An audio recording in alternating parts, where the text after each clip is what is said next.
What's happening, boys?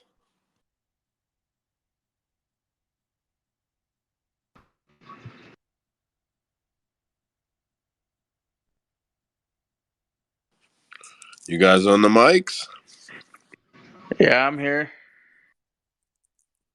I can hear you, Kate. I ain't heard Andrew speak yet, but that's all right. What you up to today, Kate? Chilling, just relaxing, nothing much. Got tough on? Nah, I'm just gonna watch it after I'm. Honestly, I'll watch it when my daughter goes to sleep, bro. Yeah, I'll probably watch it in the morning. Maybe wait a week or two, watch a couple episodes. You know the best I way to don't know. watch it now, right? I'd fast You forward. fast forward to the last 10 minutes where the fight's on. That way you don't have to hear all the bullshit. Well, yeah, because it's all completely since that, and I'm not trying to take no shots since that girl suicided after that reality show or whatever. Uh, they said you expect to see a big change in how this format is done and a lot less of the What are personal you talking stuff. about? And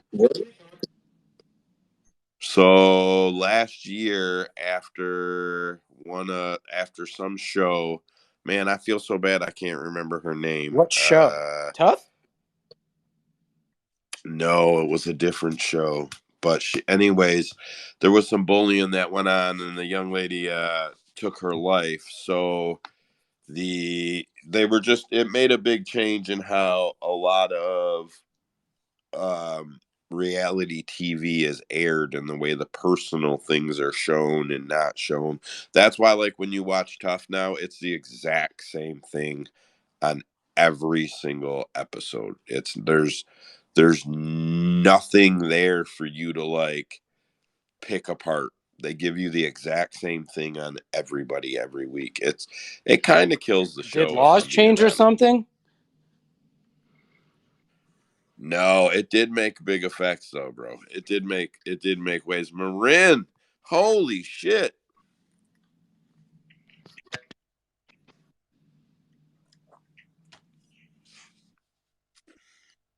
Well, I approved him, but he don't want to talk to me. That's all right. Wait, is that for me? Sorry, Joe. It was barely loading. How's everyone doing? What's happening, Marin? Not much. Marin, What's up, guys? get your ass on the tail of the tape tonight. Oh yeah, well we could be Wait a champions, minute, so that should bro. be fun. Wait a minute. What's up? Did you win a fucking championship or something? No, You left for like 6 months or something, bro. Did you win a title? Did you? What the fuck? we were going to, but we lost the semifinals like 9-8 because it was indoor soccer, so there's a lot of points, a lot of fast goals, and kind of like basketball where they have like 2 pointers, like if you score from a far distance. So we lost it 9-8. It was tough, but we were fighting the finals last week. That's why I said that one more week and then I'll be back. I got you. I figured. So who were your refs? Probably Mike Bell and Chris Lee, huh? Honestly, the ref for sure did suck. He messed up the one play where cause I'm a goalie, so I had the ball in my hands. I was just making time, and as soon as I picked it up, the other forward just came, kicked it right out of my hands, which is illegal in soccer. And the ref didn't see it because he was super far away, but he saw when I grabbed his jersey, which I did do that, but he saw that. Marin, why would you pick not only the hardest position in the game of fucking soccer, but the most condemned position in the game of soccer? Oh, and then guess what? Like I'm not even that tall, so for me to be goalie, it always sucks because yeah. Damn, I was scoring you, Marin. Probably. I mean, I don't know. I just find some satisfaction. Well, I started like playing it because our team needed it when I was like 14 years of age, and then I just like fell in love with the position because I don't know. There's some satisfaction in taking away goals. I mean, you can make them and celebrate, but also taking away some, it's also cool, As Marin, it's you can just say it, bro. It's in your blood. We get it. There's nothing wrong with it, man. No, well, honestly, like for the longest, like my parents, they never wanted me to play goalie. Like my mom doesn't like it because she thinks that it's too physical and I might get hurt. Like if I go, like if I come out on sliding A tackle. goalie? Well, yeah, because like Your mom was saying soccer's too physical? well, I mean, because That part is true. she thinks that I might get kicked or kneed in the head. Well, especially when you're younger and you come out sliding with your hands out, your hands are closer to your head. So, but my mom, she would always think like that. It's all like I invited her because I'm also a soccer referee for kids on the weekend. But I got better and better, and then I was doing adults, and I will invite them to like just go to the park and have a nice time and watch me ref. My mom stopped doing that because she says that she doesn't like hearing other people yell insults at me because I mean that's their nature, you know. The ref is always wrong. Yeah, ain't shit you can do about it. So it's like being an umpire at a little league game, bro. Yeah. One side of the field is always bitching at you. Oh yeah. No Joe, matter. Joe, Yeah, bro, I can relate to that because when I was a kid, so when I was like 16, I turned 16. My dad was like, "Bro, if you're not gonna do anything, like you need to go get yourself like a little part-time job or something." I was like, "All right, cool." So I went and I umpired Little League kid pitch. Well, we had to take like a month class before you could ever step on the field.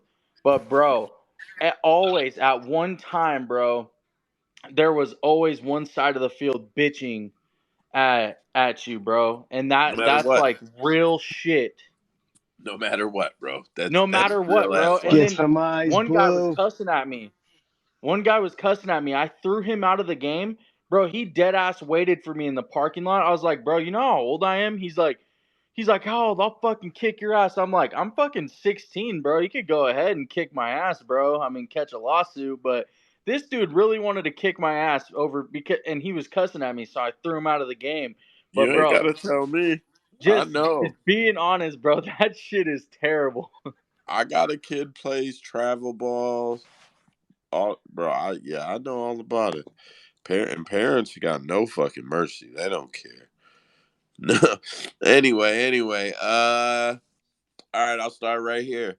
Man, scratch it or bet it. Amir Albazi is ready for the winner of Brandon Moreno, Alex Pantoja. Scratch. Yeah, me too. He ain't nowhere near ready. Yeah, but like that's what the UFC does in these divisions that they don't actually like promote or market correctly is they just get someone who's beaten a top 5 fighter and they're like, "All right, you qualify. Let's go. You can fight in a championship." I think Brandon Royval deserves next over him. Yeah, I'm with you on that. I think the judges There's should get a actually a title couple. shot so we can actually watch them get the fucking shit kicked out of them.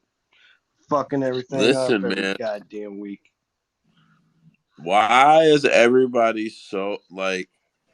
All right, I wasn't mad at the scorecards. I cashed, so clearly I'm not mad. But round 4, Amir Elbazi, Chris Lee, that shit is a little suspect. Like, I Motherfucker got did not win round 4. I mean, it's when you look at the Chris scorecard, Lee did there's not no watch way. round There's 4. no way when you look at the Yeah, I mean scorecard. it's kind of like what I was saying in the chat, and I'm not taking away from Amir because to be honest with you, I've never really been the biggest fan of Amir Albazi. I know a lot of you are. He actually did surprise me in that fight, like just how he held up. He kept pushing the pace, but like let's be honest, bro. Like he got Kai stuffed 8 of his takedowns. He got one successful takedown in the entire fight, and that was the round that he had most of the control in. But every other round, to me, it was like he got outstruck. He got outstruck by over, I think it was 70 strikes in the whole fight. And I get it, it's round by round, but 4 and 5 were Kai Kara Francis rounds. And if you wanted to say the first 3 went to Albazi, I strongly disagree with you. But I mean, you can make a better case for that than you can round 4 for That's Albazi, what I'm bro. saying. When you look at the scorecards, if someone gave him the first 3 rounds, that was the only argument to say that he won the fight. Because you no way you could say he won 4 or 5. So to give him a split decision with 2 judges giving him the 4th round, like I don't know, the mob is totally cashing in, and people are reading books at the library or some shit. So let me But do ask you you guys think that because I feel like the general consensus, at least with most people, is this close was this fight was close, correct? This was a very tough, competitive, close fight. There was no I think unanimous winner. It could competitive. have gone either way, right? So let me ask you this: with a Yeah. victory like that, with given what I just said, do you think that's worth a fucking title shot? Yeah, but Andrew, No. I think competitive but not close. I think Kai won the fight. I thought it was pretty clear to me. I know a lot of people disagree, but I thought it was pretty clear. Like, I don't I get the round by round thing. To me, you don't get to get outstruck by 70 strikes and get 80 your takedown stuff. You were 1 for 9 on takedowns and win the fight, bro. I just don't think that just cuz you were pushing the pace, like that doesn't matter, bro. You were getting punched in the face walking forward. He's Yeah, right. like the other thing I wanna say that I I had this happen on an app once, on the Verdict app. And I can actually tell you which fight it is. It is John Jones versus Dominic Reyes. And I scored that fight for John Jones.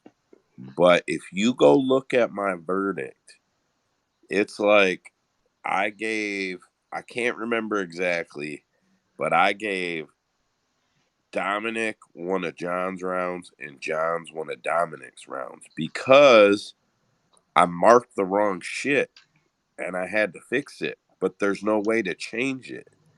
Once these judges write this shit on the scorecard, it's in. So like sometimes I just wonder, have you ever had to give the next round the wrong way because you fucked up and wrote it the wrong way on the card and you realized it? Like is that the situation? Is that It's time why for you to find a new fucking Chris job. You Lee? can't do that.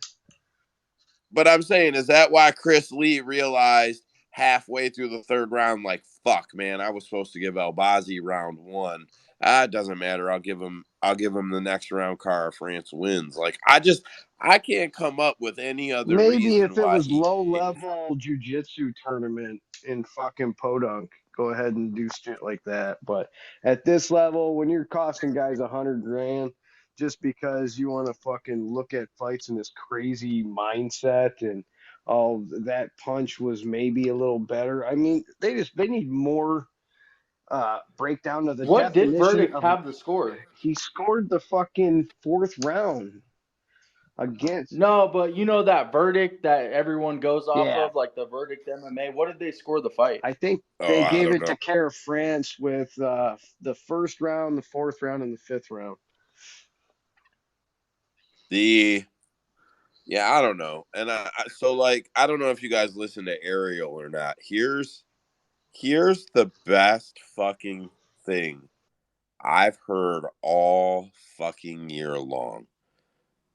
In California, there is a referee conference after every fight that the press and the public are invited to. No press ever shows up. Every referee has to sit there and answer questions to the commission about why it went this way, how it went this way. And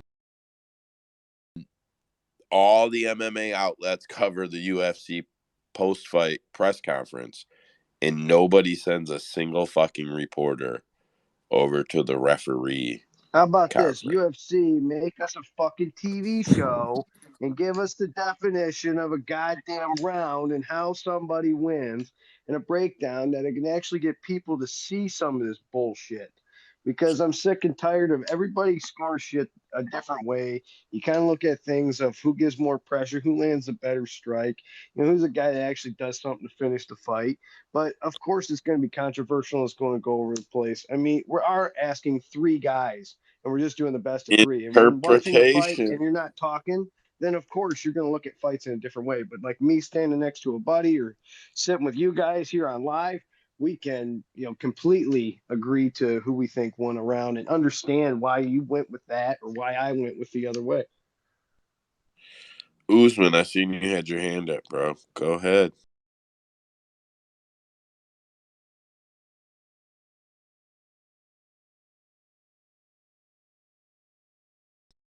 I was gonna ask, did any of y'all see that interview with Mike Mazzulli talking about why he doesn't let his referees and I judges can't talk hear to him. the Did media? anybody else hear him? Yeah, I could hear him. I hear him.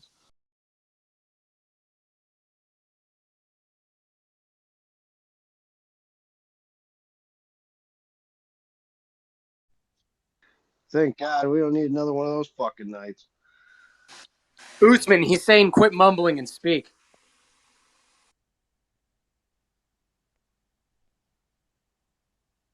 Bro, can he not hear me now? I hate No, these. now his mic, it has his mic muted. Usman, you hear me? All right. But Anyway, his Kate, mic's Hey, Usman, say something because I want to make sure Joe can hear you. Hello, can you hear me? Hello, hello. I can hear that ugly motherfucker. Okay. All right, we're good then. No, yeah, I was asking if y'all heard what Mike Mazzulli said about having his officials being interviewed by the media when Mike, this controversy happens. is Mike Mazzulli the NSAC guy? Yeah, the president. Oh, yeah, he said fuck off. Yeah, that he is protecting his officials. And you know what? I got to talk to the dude that scored the fight for John Jones. And the dude said that his daughters were getting fucking death threats. Like, fucking judging whether you think it's easy or hard or whatever, whether you agree or disagree. I wouldn't want to be open to all that fucking shit, especially if somebody's going to be sending death threats to my fucking daughter. So I kind of understand it, but I understand everybody's complaints as well. I have no complaints. I love the way judging is. I love when there's boo. crazy robberies. I hate when it costs me a cash, but I fucking love it just the way it is. Cade, I'd go rather ahead. watch soccer than be at this stupid scoring system anymore. I gotta disagree with that. Like I not with you, Usman, with what you said, Joe. Like I don't like when fighters win fights and they get robbed. Like I hate that shit, dude. Like even if it loses me a bet, even if I'm on the side of the robbery, I'm gonna be like, yeah, bro, I won that shit. But it makes me feel bad for that other fighter because I'm like, bro, that's 12 weeks, 10 weeks of hard ass work to go out there and feel in your heart, in your mind that you won the fight. And I get it, like Burt Watson always says, never leave the fucking fight to those judges because those judges will make you cry.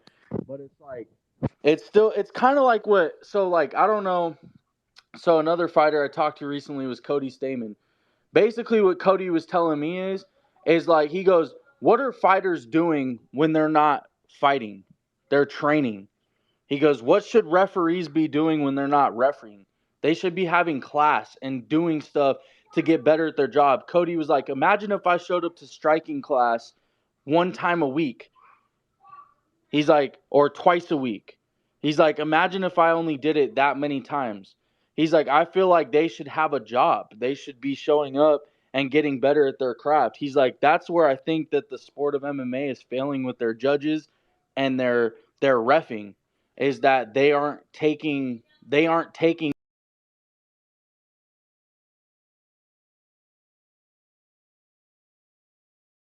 classes or anything like this. They're just But you showing up to work. gotta hop in because Like we're limited in the beginning here in the time. Like, bro, I gotta say this. Like, But the guy spitting no, facts, Joe. bro, I This is disagree. on. I disagree, man. If listen, there's no way to write down how a fight is won when two guys are in there fighting. You can't. It has to be left to interpretation. Do I agree with the interpretation all the time? Nope. But it still has to be left open to interpretation. Like if we But we have to define the but interpretation okay, for so look you to at Sal score off of. D'Amato. Look at Sal D'Amato, right? Sal D'Amato scored that fight. First 3 rounds to El Bazi, last 2 rounds to Cara France. I scored that fight the same way. I have told you guys 100 times. I score fights like Sal D'Amato scores fights. If you want to know how I scored it, go find Sal D'Amato's scorecard. He's consistent. He's very consistent with what he does. Everybody complains that these judges don't have to answer questions and do this, do that. They judge every fight the same. Why don't you figure out who your judges are? You figure out who the coaches are that you're going against. You figure out who the fucking fighters you're going against. You figure out who their nutritionist is. You know what well then gym they go what's to. the You point know who they train with. You know, every Can I get a fucking piece of thing there this? is. Well, what's the point of them having rules if they don't even fucking interpret the fight based off the rules then? Because some of them interpret it off of damage, some of them do control time, some of them do it off other things, bro, but they don't do it based off how the rules of the UFC go, the criteria of judging. You're talking about the old rules anyway. That's all been rewrote, Because homie. even the new rules they don't even fucking go by half the time. 10-8. Yeah. They should. Everybody cries when they give fucking 3 10-8s in a fight like they should. Usman, go ahead. No, I was gonna say, as somebody who's been already in the fucking shadowing program to be a judge and a ref for the fucking past year, to answer Kate's question, they get a lot of fucking work because every time I'm trying to get out of the fucking shadowing program, and every time I ask if I can just show up, not get paid, and fucking sit ringside, it's like, oh well, we already got our dudes, we got our officials. Like these people get a lot of fucking work, and if I've only been there once, I've only been ringside once, and I got to judge.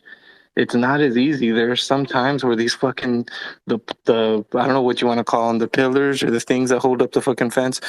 The one time that I was there and I got to fucking write down the scorecard and turn it in round by round like everybody else.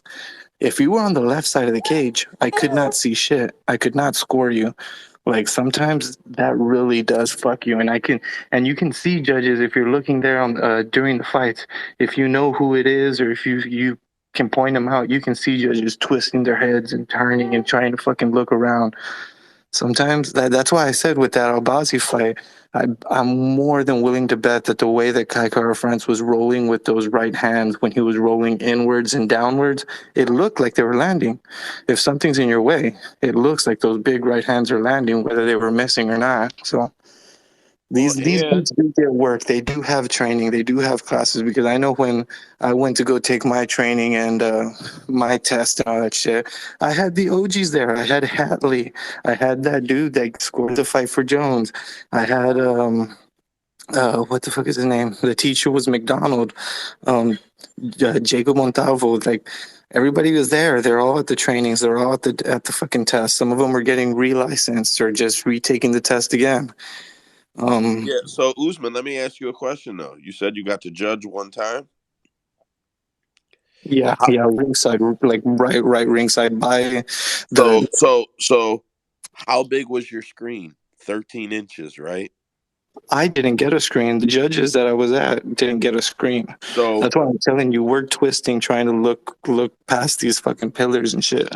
even the UFC now, like here's the thing that kills me. Like here's the one complaint I have. Everybody don't need the whole truck feed, right? Like we know what the whole truck feed. 27 cameras, you know what I'm saying, in the truck. Everybody don't need the whole truck feed, right?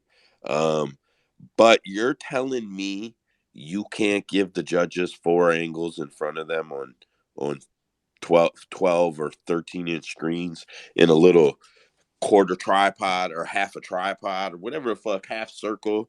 You're telling me you can't give them some screens and some extra angles in something bigger than 13 inches? Like, that's the part that kicks my ass is like all this technology, and you guys just can't set up the judges for the big show in a big way. I think that shit is ridiculous. Dead picks, go ahead, bro. Yeah, Shit, I wish I had 13 inches to give. this is going back to what do you Thanks call to it? my dad.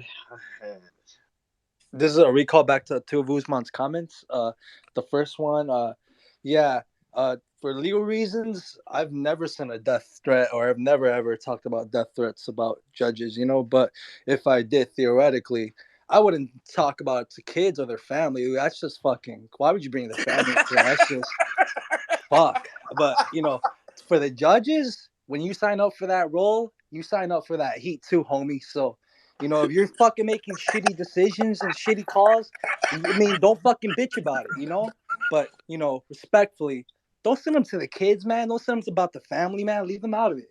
And another thing for Usman, about how he was saying how when he judged, when he was looking, trying to look around the post to judge the fight, uh, why wouldn't you guys have monitors? I mean, even if it's lower level like regional MMA, wouldn't you guys want to have monitors? To like be able to see everything clearly. I mean, I'm pretty sure the judges in the UFC have monitors, but a lot of times we see these guys like on their phones too, like, so it's like, I mean, who's to say they're not even fucking watching like ESPN Plus on their phone, like, it's just hard, man. Like, I can't defend the judges, but it's just like, these guys, man, I don't know what needs to be done, but like, just these fighters got to start finishing fights, because like, we just can't leave it to these judges no more. Like, that's really all I have to Saldamato say. is a genius.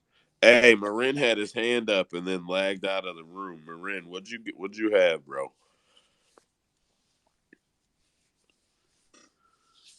Marin, you there? Oh yes, what's up, man? Sorry, my phone kind of like froze up and everything. So, but I'm back. I seen you had your hand up and then you fucking sat there and then you left and came back. So I was Yeah. trying to let you get in Oh no, finally. I was just gonna say that, like, I mean, this thing always happens usually like once every other fourth like fight night when or pay per view whenever like there's a there. I mean, I'll say like it's a robbery because most of us see it that way. I didn't see the fight, so I can't really like comment on it. But it just something that happens and happens, and people always say like, well, what are we doing to fix it? But sometimes people do step up and do something. But I don't know. It just I just think that it won't change anytime in like the next 5 years. Yeah, I agree. Andrew, go ahead, bro. Yeah, I was just gonna say, to Usman's credit, man, like when you're up close and sometimes those pillars can be in your way, it is hard to see stuff, but they also see stuff that people on TV don't see. So you'll see a round and you'll look at the scorecard and you'll be like, wait, how the hell did he beat him in that round? Like, he landed the more significant strikes. This guy's punches didn't do shit. No, bro. When you're that close and you're up front personal at the fight, there are certain punches, kicks, knees that you don't think do any damage, but it hurts. It does a lot of damage. And that's one thing that you don't notice on TV. We do it all the time. We'll sit there and call everything pillow shots, to which sometimes they are. But there's a lot of damaging strikes that do occur that don't seem very, very inflicting on TV, but in person it actually is. So I've started seeing that more, to where I can see like what the judges are seeing.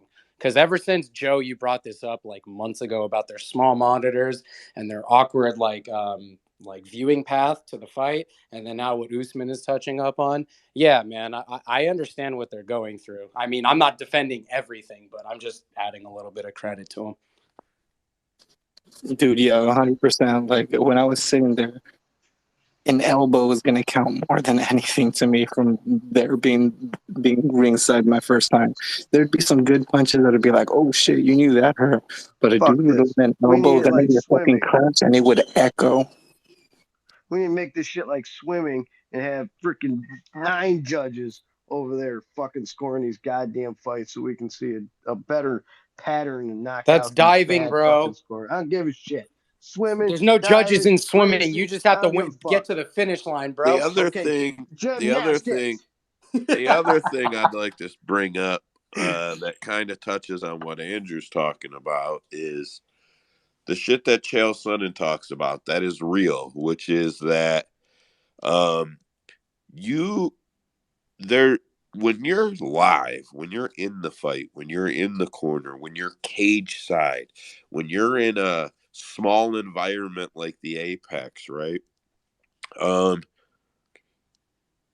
Chael likes to say the two guys know who's going to win the fight before they go in there. They both know. They both know. They both agree.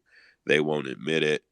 The only guy admitting is the guy is one of them because they're both saying he knows I'm going to beat him, right? Well, like when you're that close to a fight, the judges are going to feel body language. The judges are going to feel so much like Andrew's saying things don't translate, bro. There's no way that you're going to tell me the big brother effect translates through the screen all the time.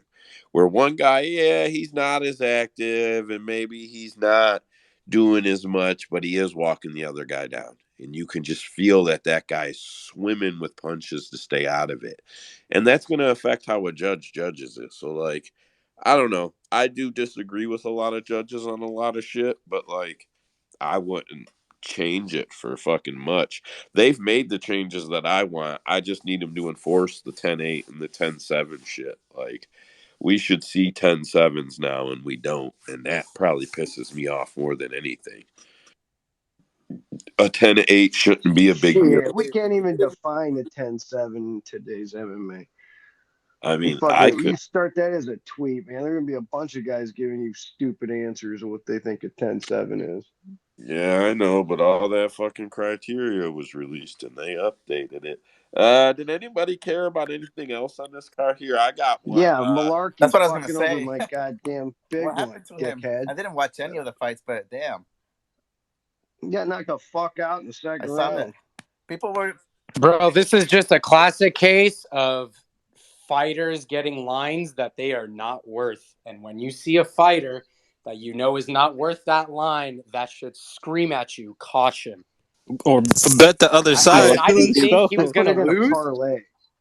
I definitely didn't think he was going to lose, but it's enough for me to be like, yeah, I'm not putting my money on you. No fucking way. He was like the fifth person on the parlay that I had, and I hit all four except for him. Well, you needed at least one more to cash. Well, thank you, Captain Fucking Obvious. But listen, Alex Caceres could fight in the top 10 featherweights right now. Scratch it or bet it. Say that one more time. Alex Caceres could compete. Bruce Leroy could compete in the top 10 at featherweight right now. Scratch it or bet it. Bet it. I'll bet it. Yeah. Can you tell me the top 10? Give me 5 through 10. Yeah, give him a chance. Who cares? Hey, Trey. Nice How's to it going, see you, buddy? bro. So, top 10 is Avalov, Topuria, No. Giga, No. Chan Sung Jung. Is that Korean Zombie? That's him. Yeah. He could beat Korean Zombie, maybe, right? Yeah. I'm thinking Josh? even Evil. I think he could even beat Evil. Keep him standing. Evilev's not a finisher. He has the whole fight to try to get a submission or a finish on the feet. I'd give him a shot there. I think he can beat Giga. Yeah, maybe Giga. I don't think he beats Arnold Allen, Ortega, Holloway, or Rodriguez, though. Oh, Josh Emmett, Calvin Kattar. Yeah, I don't think he's getting in the top 6. I don't think he's realistically, if he can keep it standing, he's a problem for most fighters. I mean, that range he's got is pretty crazy for that division. He's the best gatekeeper they've had in a long time. Yeah, he is. He's number 15. He's because if you think you're going to get in there, he's going to take you out. I would probably bet it myself. I think. Hey, Caceres made a good move over the weekend. I never seen anybody do. The dude just stepped over. Who was he fighting again? I can't Pineda. remember. But he just stepped over when he was trying to give up his back, and he just stepped over him. I mean, the guy is very flexible, I guess you want to call it. I've never seen anybody. He's a big guy. He's well-rounded. Every fighter, no matter what. Yeah, we can all think that every single one he wouldn't beat, but he still should be taken serious by all. Yeah, I mean, his ground is pretty good. His ground defense is pretty good. Joe, I scratched that shit. Yeah, I'm not mad at you. Sorry. I'm not mad at you. All right, I got one more, and then we'll kick it into this week's card. Corinne Silva could compete in the top 15 right now. Scratch it or bet it. And then follow up with top 10 right now. Scratch it or bet it. And that's women's flyweight. Few names down at the bottom of women's flyweight to kick them around would be Miranda Maverick, Tracy Cortez, Andrea Lee, Casey O'Neill, Macy Barber, Arujo. And then to get into the top 10 would be Rebus, Maya, Lauren Murphy, Chukagian. Listen, I think she could beat a few of them women. I think she could beat a few of them women. Trace, of go course ahead. you can. It's WMMA. I just want to say this real quick. I'm betting that shit for Caceres on Kimbo, bro. He can do it. On Kimbo. That's the one. It's Kimbo. That's law. That's law in Florida, bro. On Kimbo. All right. But yo, Joe, I'll Uh, bet that she yeah, was nice. That leg lock, she fucking tore that girl's knee off, dude. bro, everybody's talking about how she did it all fast. I didn't think she did that shit that fast. I thought she kind of rolled in it slow and gave her a second, and the chick should have felt it sink, and she didn't tap. Like, and I'm not like being nasty at all. Like, I didn't feel like she did it in fast forward. I felt like you could see her set it, and she should have felt it set. I mean, I don't know. I'm not trying to be an asshole about it. I just that from even in the But isn't replay, I that was like, sub also for the ankle as well? I mean, "What it's do you also mean? Like you could have? that She thought submission she is might for have the thought it ankle. It was. wasn't a heel hook. A heel hook pops the knee really fast. She Yeah, it was like called like a from Z. back, but then kind of caught it and turned with her body is what popped the. I think she was trying to bust her ankle. What they called is like a Z bar or some shit like that. Yeah. So that didn't go down as a heel hook.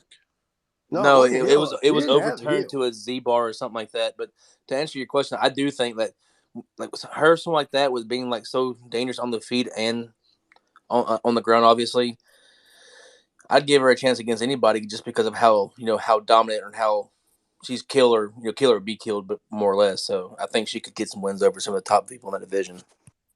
You guys think Valentina's gonna fall because the division is strong or because she is old? I think she's just distracted. I think she's past it. I think at some point in life you get past things, and I think she's just past fighting. I think she's. I agree. That's well said. I agree with that. Yeah, man, she's accomplished everything she could possibly accomplish. She's done it all. She's obviously known as one of the best. She's doing a lot more acting and stuff like that. Yeah, I just think she's ready to move on to the next chapter in her life, man. Good for her. I think she needs to. Yeah, you could probably ask Baby to get a more accurate quote, but I think it was Evander Holyfield that said it's hard to stay hungry when you're sleeping on silk sheets. That may be the wrong boxer, but it applies here, you know? I don't think it was Evander Holyfield. I don't think it was Evander Holyfield. I fucking heard this today, and I Yeah, can't. I'm no boxing quoters, so I'm not the right person to ask. That's why I said it'd be best to ask D Baby. And if Yeah, it was Evander Holyfield, no one would have understood him when he said that. So I agree. I don't think Ariel it was him. Helwani says it 9 times per show and says the guy's name all the time. It drives me fucking crazy. Anyway, let's have a look at this week's card. I'm not gonna haul over that whole card from last weekend because I'm just not gonna. I don't care. So I'll kick one off. Up first this week, so we got UFC 289 Noons Eldana. It is the UFC 650th event. They're going back to Canada. 32nd visit to Canada, 6th to Vancouver, returning for the first time since 2019. First fight of the night will be Diana Belbita versus Maria Oliveira. I looked at this fight here. Let me bring up tail of the tape on it. So they're fighting at 115 pounds. Belbita is 5'7", 68 inches of reach. Oliveira is 5'6", 69 inches of reach. Neither one of the women do much on the ground. They don't do much as far as the way of takedowns. Both are high volume strikers and high volume absorbers. Belbita throws and lands at 6.5 per minute. She absorbs at 6.1 per minute. Oliveira throws at 5 point and lands at 5.2 a minute, absorbs at 5.3 a minute. So, I mean, you can expect fireworks. They both got 4 UFC fights, so you can expect them to get in there and get after it. I looked at I didn't tape this fight, and I'm not going to feel bad about that at all. Belbita is 13-6, 3-2 in her last 5, 1-3 in the UFC. No finishes in the UFC. Oliveira's 2-3 in her last 5, 1-3 in the UFC. No finishes inside the UFC. I did write ups. They're not really worth reading to out loud and making you guys sit through. The over 1.5 is parlay number 1. Parlay number 2 is Oliveira. I did look at odds for this. I should have called that out. Belvita is plus 100. Oliveira is minus 225. Anybody like, I know this is an opener, so even when the fucking low level MMA gets a lot of heat when they're in the top 3, so who's on this fight? The only thing I took from it is it's 2 young chicks that like to throw, so it looks like a decision fight to throw in a parlay if you really I want was to about to say, take man. it and look at it. But to me, I just try to go to the distance. If you really feel one side, put that distance on it because it's gonna land. It's the easy rule, Rhino. Good shit. Good shit. Those low level Thank you. women's MMA fights where neither one really finishes, dude, take the obvious over. Listen, I know Usman's parlaying it. He might not be getting on the mic to say nothing right now. I know he's parlaying it. It's I the was gonna opening say fight. over in Maria. It's the opening fight on the card. I know he's on that shit. Dude, They he could, parlays everything, though. Come on. bro, they could put Chase Sherman versus Jared Van Daren on the opening fight of the card. Usman's playing that shit, I promise you. All day. Oh, in That's like an 3 different easy ways, too. over. Y'all don't like money? Belbita knockout. What are you talking about? You really think Belbita knockout? Nah, I just want to see what anyone was gonna say. Fucking silence. I mean, Nah. I love Diana, but just So, because of like, weight. Belbita's got 7 KOs and Maria's got 6 KOs. Maria's got 4 submissions too, to be honest. So, like, when you just kind of look at the numbers say that it goes over, but if there's a finish, it's going to be Oliveira by submission. Belbita has tapped 4 times, and Belbita has 4 submissions. So she'll find it if she's looking for it. Trace, what you got? Yeah, I'm not gonna put too much money on it. I may not even bet this, but if I were to bet this, I think you're right. I think the over 1.5 would be the spot that I would take. I feel like that's probably the safest bet. I don't know what the line is. I don't know if it's real juice, but I mean, I feel like that's almost like a lock, especially in women's MMA. What is the line on So that? the over 2.5 is minus 300 right now. So to me, it's a free parlay piece. But if you're looking at over 1.5, yeah, it's probably going to be way higher than that. Oh yeah, that's probably like minus 450 or something. Yeah, I have to imagine. Fuck that. That's just a fight you sit back and fucking watch and be bored. Yeah, like I said, I wouldn't put too much money on it, but if Why I you were to pick bet the it, that's the only way I decision? would.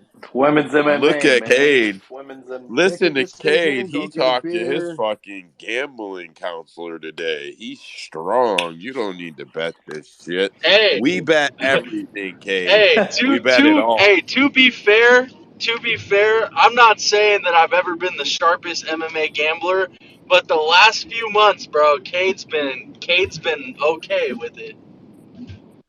Bro, listen.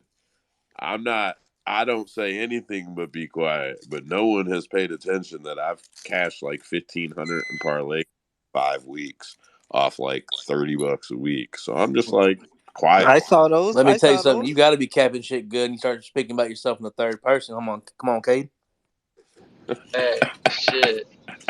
They don't say main He event. said, "Cade's world, bitches. Cade's world." Hey, they don't say main event Cade for no reason except I lost this week, bro. Kai fucked me, bro. But hey, Dravi did say I could keep my undefeated Hey, streak I because that lost shit with you was a there. robbery. Yeah, oh, yeah. I mean, I wouldn't call it a robbery. I get the split, but Kai definitely won that fight. Oh, But no, I come lost on. with you on that I one. don't think he'd won All that right, fight. let's stay on this card, bro. I'm always drawing us Yeah. off topic. Come on. Yeah, Albazi won that and fight. You guys know that. listen, the cards were red. It's over. The cards are red. Hey, Andrew, what you got next, bro? Another last-minute replacement fight, so I don't have a lot of interest in it. You got the veteran David Dvorak facing the newcomer Steve Erceg. Dvorak 20-5. He's 3-2 in the UFC, facing a 9-1 guy making his debut. Steve Erceg's a little bit bigger. He's 5'8" compared to 5'5". Both fight flyweight. Similar reach, both orthodox. It seems like this Erceg guy is a submission artist. I didn't really tape him yet, so I don't know about his stand-up ability. David Dvorak has pretty solid takedown defense, especially in the UFC. He hasn't faced like the best wrestlers or anything, but he's solid. He doesn't get controlled on the ground a lot, and his losses are against ranked guys in Manel Kopp and Matthias Nicolau. So he's kind of juiced right now. I'm looking at it minus 275. I'm inclined to think he's going to win, but I would never put minus 300 on David Dvorak. So I have no action on this one. Joe, you got anything on this, or do you want to pass it off to someone? I just want to make the comment that if Steve Erceg comes in and wins, he's ranked number 10. Dvorak is number 10 right now. It's always confusing when dudes that are ranked can lose 2 or 3 fights in a row and still be ranked. Like, that shit's incredible to me. Well, like, okay, fine, because your rank has to fall, but it also lets somebody come in on their debut, pass up Bruno Silva, Tajir, Mohamed Mokaev, Tim Elliott, and sit right under Manuel Cape and Matt Schnell. Like, whoop, slide right in. What the fuck? And so David Dvorak would probably only drop to number 11 or 12. So, like, not only does it put that guy above them, it knocks them down. Like, that shit is a fucking robbery. Dead picks, what you got? Yeah, I skimmed this kid very lightly. I really saw for Steve. I saw that his stand up wasn't really all that. My only takeaway from this is that if he's able to get it down to the ground, and that his best chance would be the sub. I don't know, like with his stand up like being so like holy, I just couldn't see it happening. I mean, if anything, I probably wouldn't even play this fight, to be honest. But if you forced me to take a side, I'd probably take David. But even then, I wouldn't even like parlay that like high, you know. I'll be honest, man. I don't know what the odds are. Here, let me check real quick. CapMMA.com. Regional averages are correct if it's a guy that's all over or all under, but the converting in between formula is being fixed right now. Dvorak is minus 275. Holy shit. How is David Dvorak minus 275, bro? Like, I still would just think Because that. it's a debut, and it's on short notice, so it Yeah, I looks would like still it's a just fight think for him to win. So the that line, guy, of course, is going to be high on his side. yeah, I would just think that guy's motivation is huge. And isn't Dvorak coming off 2 in a row? Isn't that what Andrew just said? Yeah. But that's what I'm saying. It's like, I don't know who the one who it was earlier, but someone brought up Jamie Malarkey, and it's like, dude, this is the same shit. Like, if he wins, cool, he wins. But it's like, to put that much juice on him is insane to me. Yeah, like that's how I'm looking at that right now. I see him. FanDuel's got him at minus 340. Yeah, right. Minus 300 at Patty's book. Hey, that kid Erceg doesn't look too bad though. I mean, he's a top top rank for the Australia. So I just watched a fight of his. So I just watched this Steve guy get a guillotine in it. Not He didn't get it. last fight, but the fight before. He got a guillotine in the first round, and it took him a while to get the guy down. He didn't do it with a shot. He did it with just like bear hugging him to the cage. So I mean, but the first thing that I saw is within 5 seconds, he takes one right on the chin. So the guy gets hit a lot, and I don't think that's gonna help him out. And to me, thinking that he's a good dog to take as much as the line is way heavy But Dvorak, just because of that. Dvorak hasn't fought it since last year, and I don't know. He lost both fights. Doesn't Trace, mean I that, see yeah, you. I'm not saying it can't happen. I'm just saying that I still don't see this guy being like very UFC level to come in here on a big fight for him to just come in and win. Trace, what you got, bro? Yeah, Joe, what site were you using to get your lines from? CapMMA.com. Of course I was using Cap. What the fuck kind of question is that, Is Trace? that a commercial? What the fuck? The only question, brother, that's paid advertisements. Yeah, But for free. that was a commercial, Vinny. Can you sound? What Cap MMA, you ask, guys? Welcome to the 20th century. CapMMA.com. CapMMA.com is what do you call it? Our captain site, Come on, guys. guys. We got to work better on these ideas. Next fight. Yeah, come on, man. Work a little bit on your commercial. It was great until Vinny had to ask questions. Wait, bro, this is only 11 fights on this card? Yeah, there's only 2 early prelims. Well, I don't know the exact number, but there's only 2 early prelims. Bro, when they have cards like this, they should give out a special $5 pay-per-views.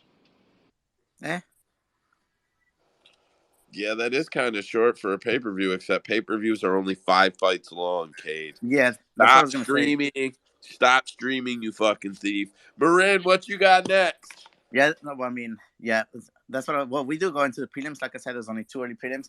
But yeah, like Joe was saying, I mean, the early prelims and regular prelims are always on ESPN Plus for free, so that doesn't change the price. But anyways, up next we got Canadian Kyle Nelson, who's coming off a draw.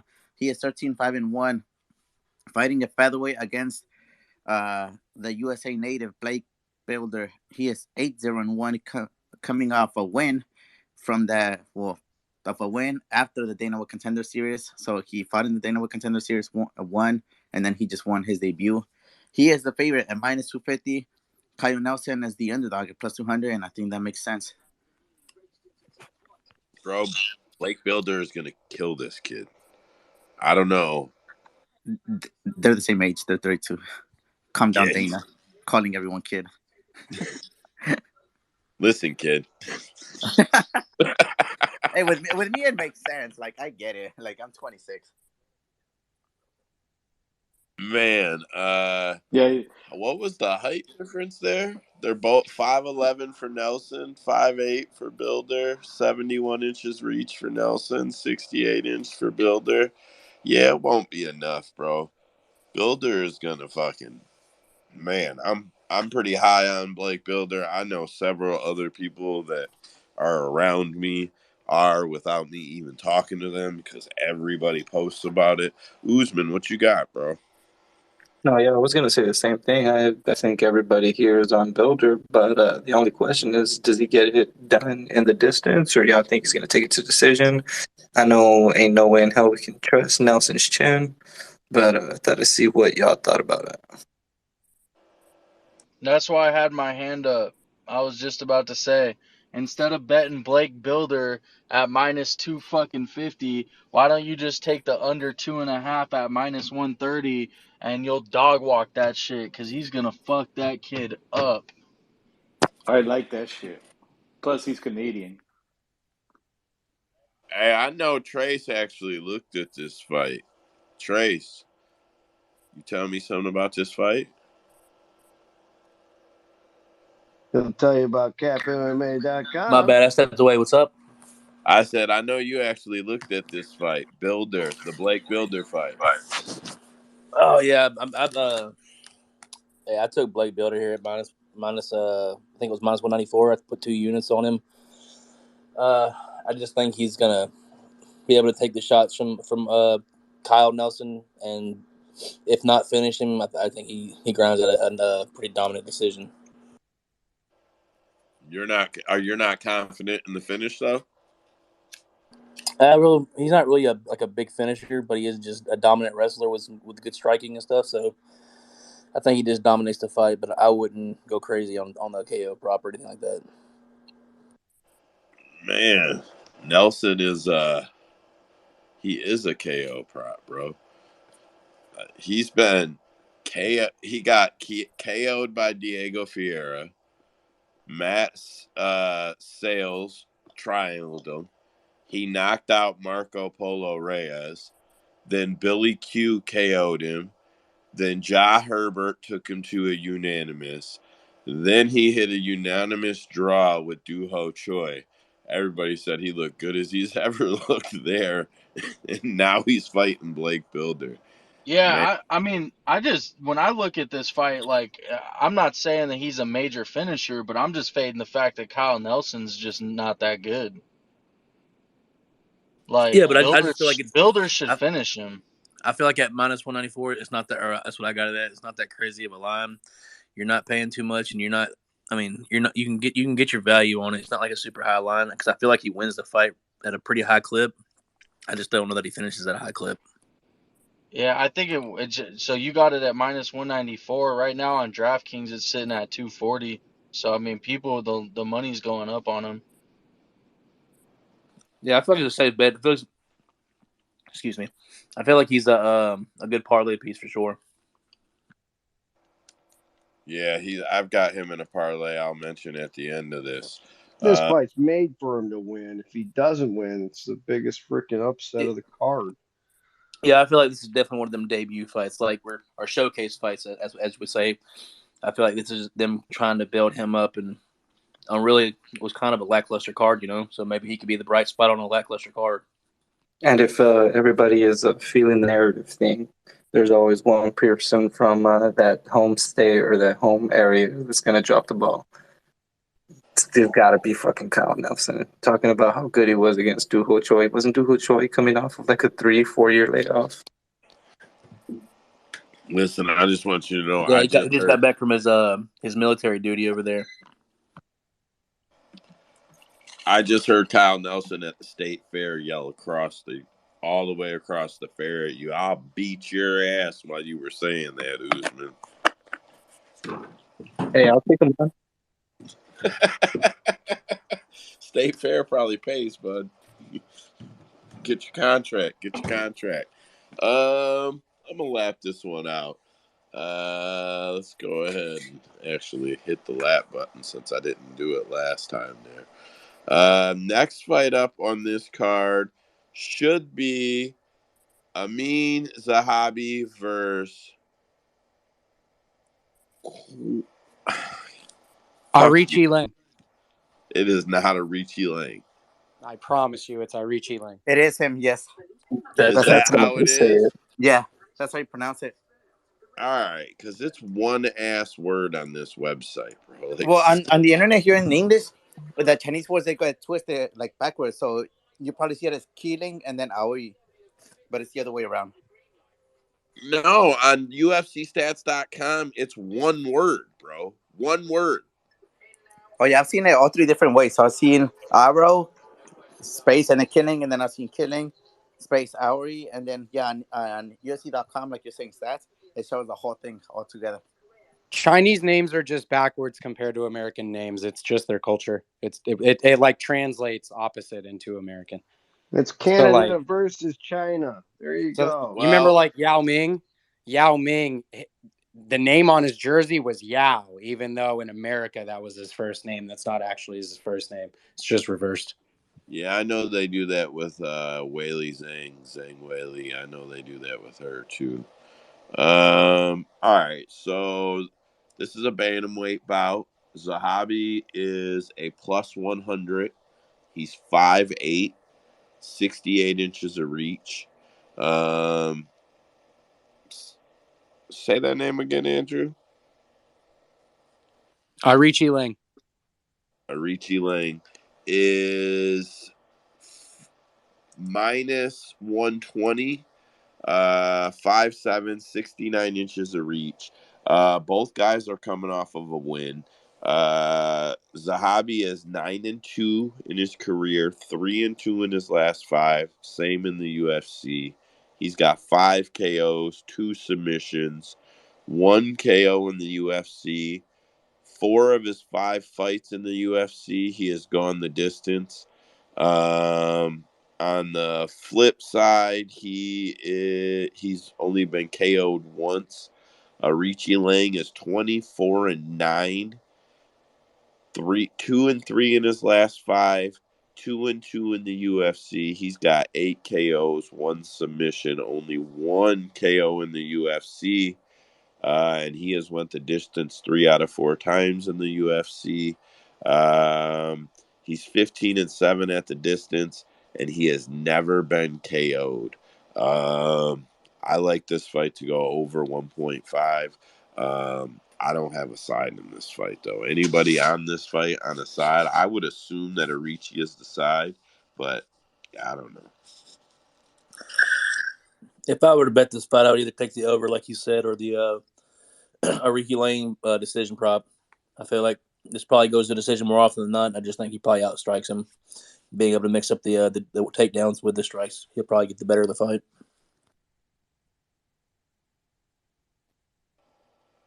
Put me down for over 2.5 and Zahabi.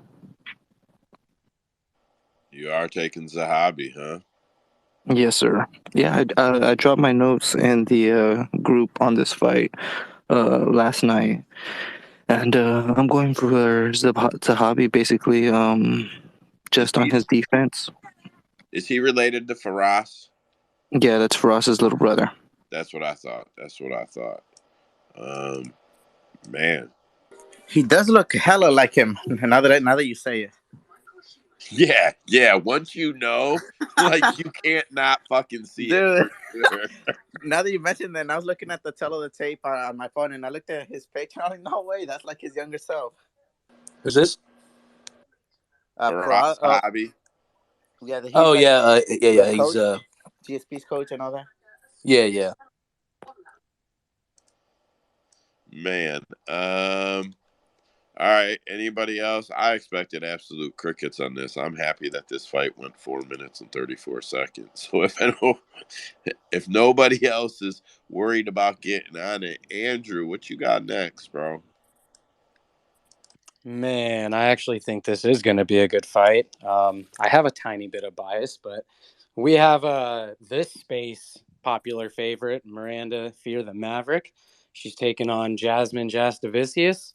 I think this is going to be a good stylistic matchup. Miranda Maverick is 13-4, 4-2 in the UFC, facing Jasdavicius, who's 8-2, 2-1 in the UFC. Jasmine's a lot taller. She's 5'7" as opposed to 5'3", 3-inch reach advantage. I always love fights where they're opposite stance. Miranda Maverick is a southpaw. Jasdavicius is the orthodox. We know what Miranda Maverick does. She is fairly well-rounded. She can strike. She can fight on the ground. Jasmine typically likes to stay up. Jasmine is 2-1. She did take a beating versus Silva. And I don't see Maverick finishing her. I think this is going to go to a decision. It is juiced for a reason. It's minus 350 for over 2.5. If you're feeling froggy, you might take the under, but I just don't see it. Miranda is a minus 310 favorite right now. Like other fights on this card, it's just a little bit too much juice for me. I'm wondering if the height and reach are going to cause her problems or not, and I'm also wondering if she can keep it standing. And even if she doesn't, she did say she wants to prove her grappling versus Jasmine. So I think wherever this fight goes, whether it stays on the feet, whether it goes to the ground, I do think it is going to be a competitive fight, and I think it's going to be a fun fight.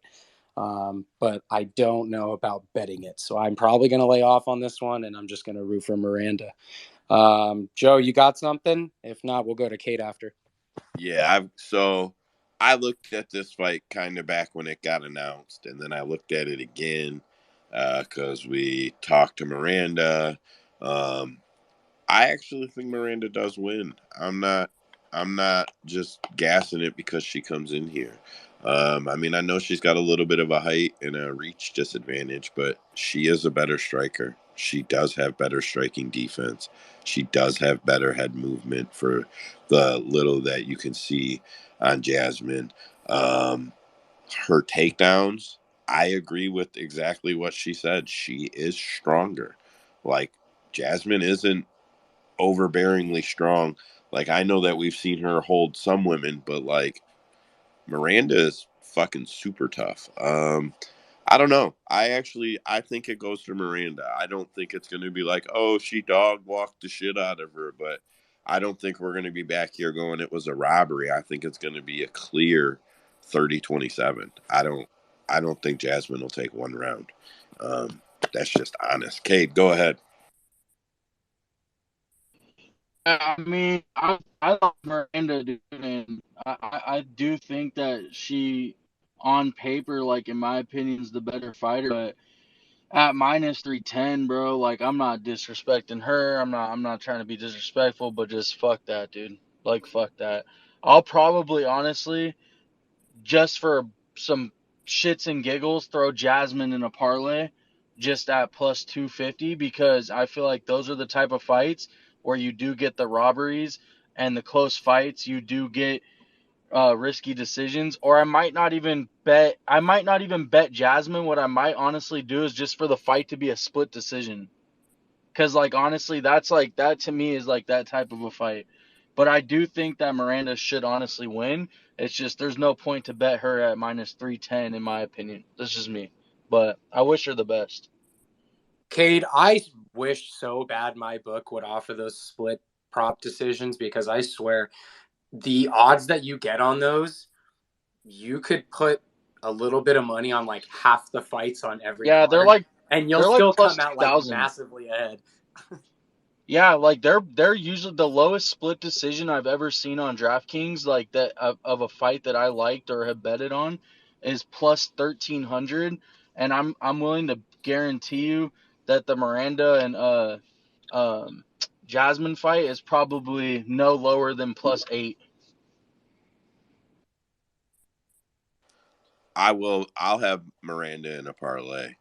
I'm gonna actually try to see if I can get her to win.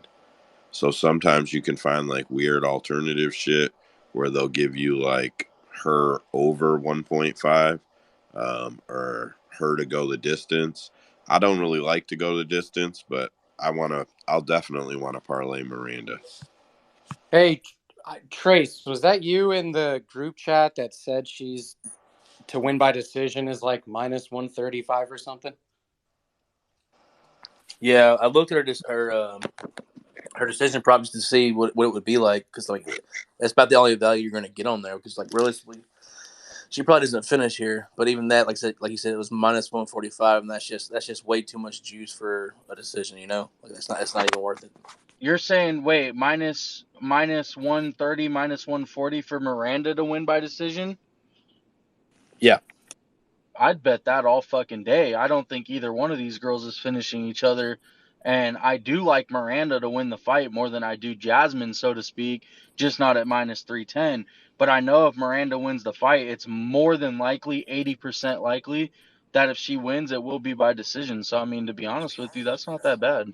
Yeah, but I'm on the mindset that it's a lot closer fight than you're giving it credit for. I don't think like even I talked to Dravi about it. He agrees that it's probably more like a 145 to 125 favorite for Miranda Maverick rather than a Yeah, 300. I agree. People I are do think it is sleeping a on close Jasmine, fight. so like I know I feel like there's for minus 145 for a decision, she might win, but I would like some even or some plus money on a very close fight like this for a decision prop.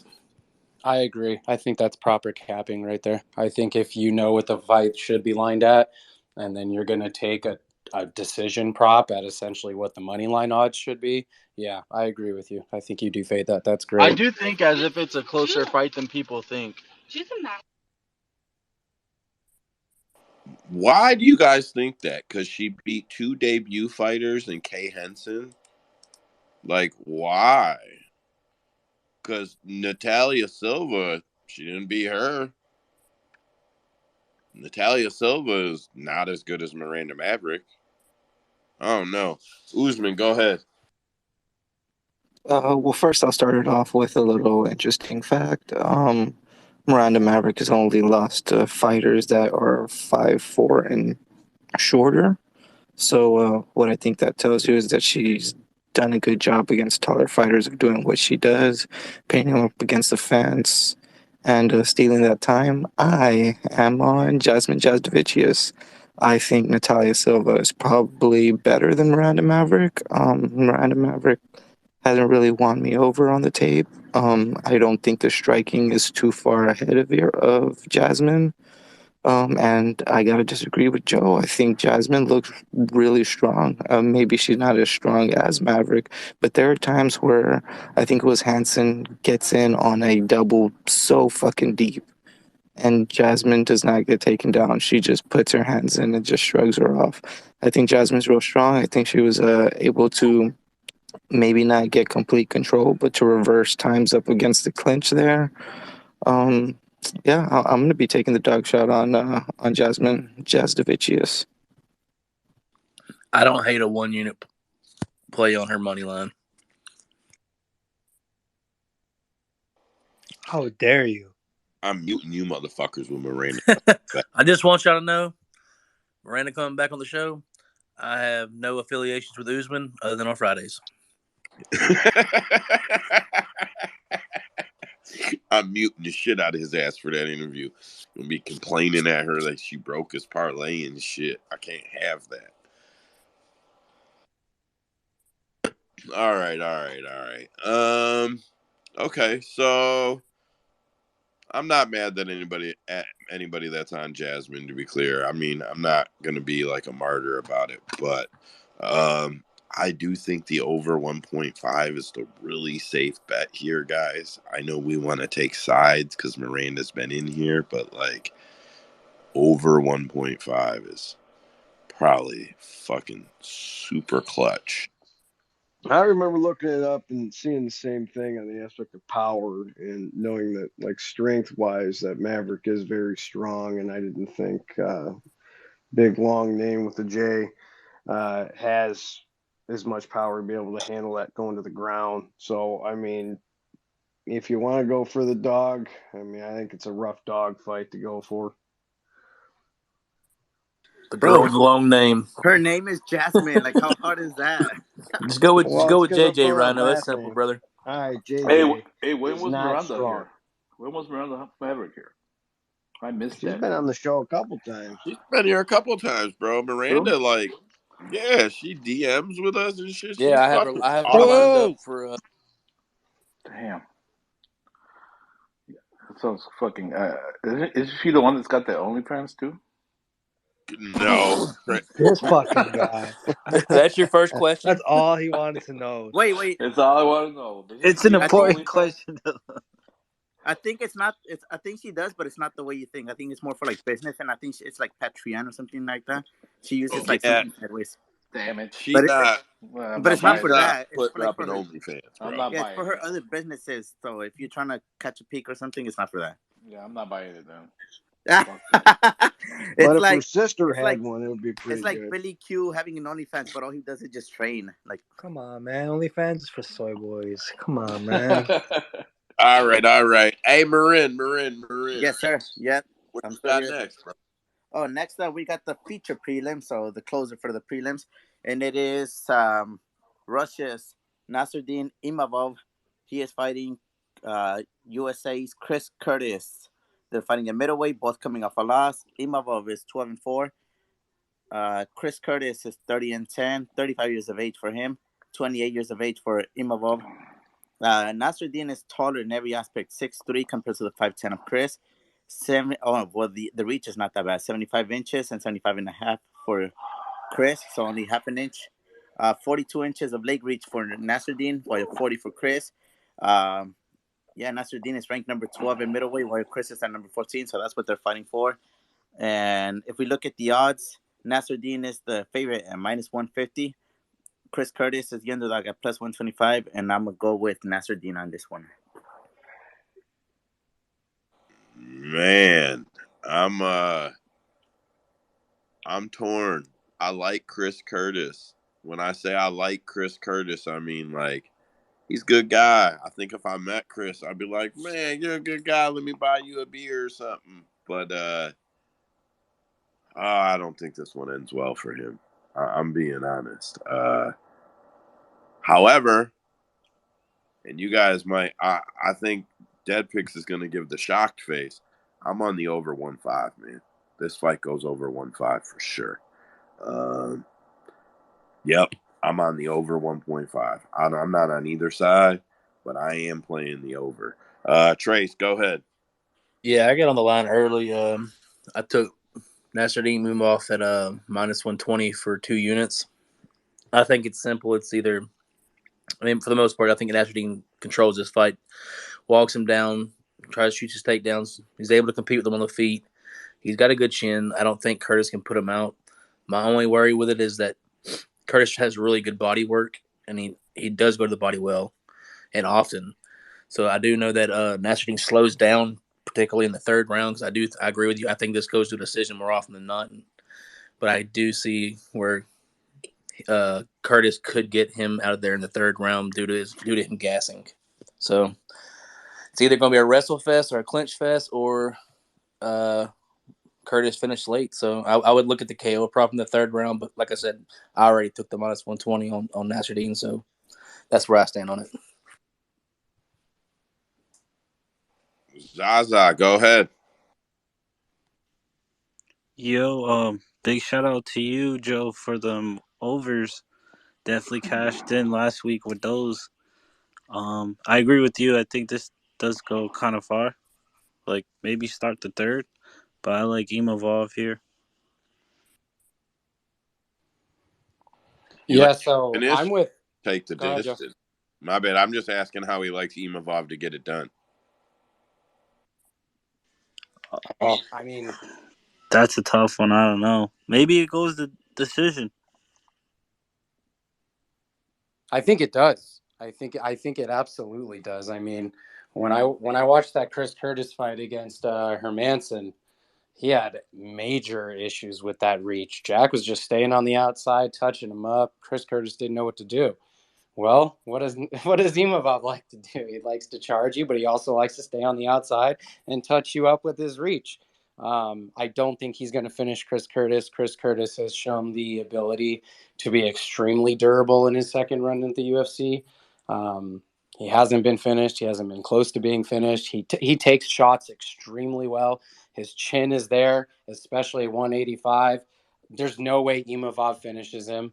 The fan in me is going to be rooting for Chris Curtis, but if I'm a betting guy, I don't think he wins outside of catching him, and I'm not willing to bet on him getting caught. So yeah, that minus 120 sounds good for money line to cover yourself, but I mean that decision prop also sounds nice too.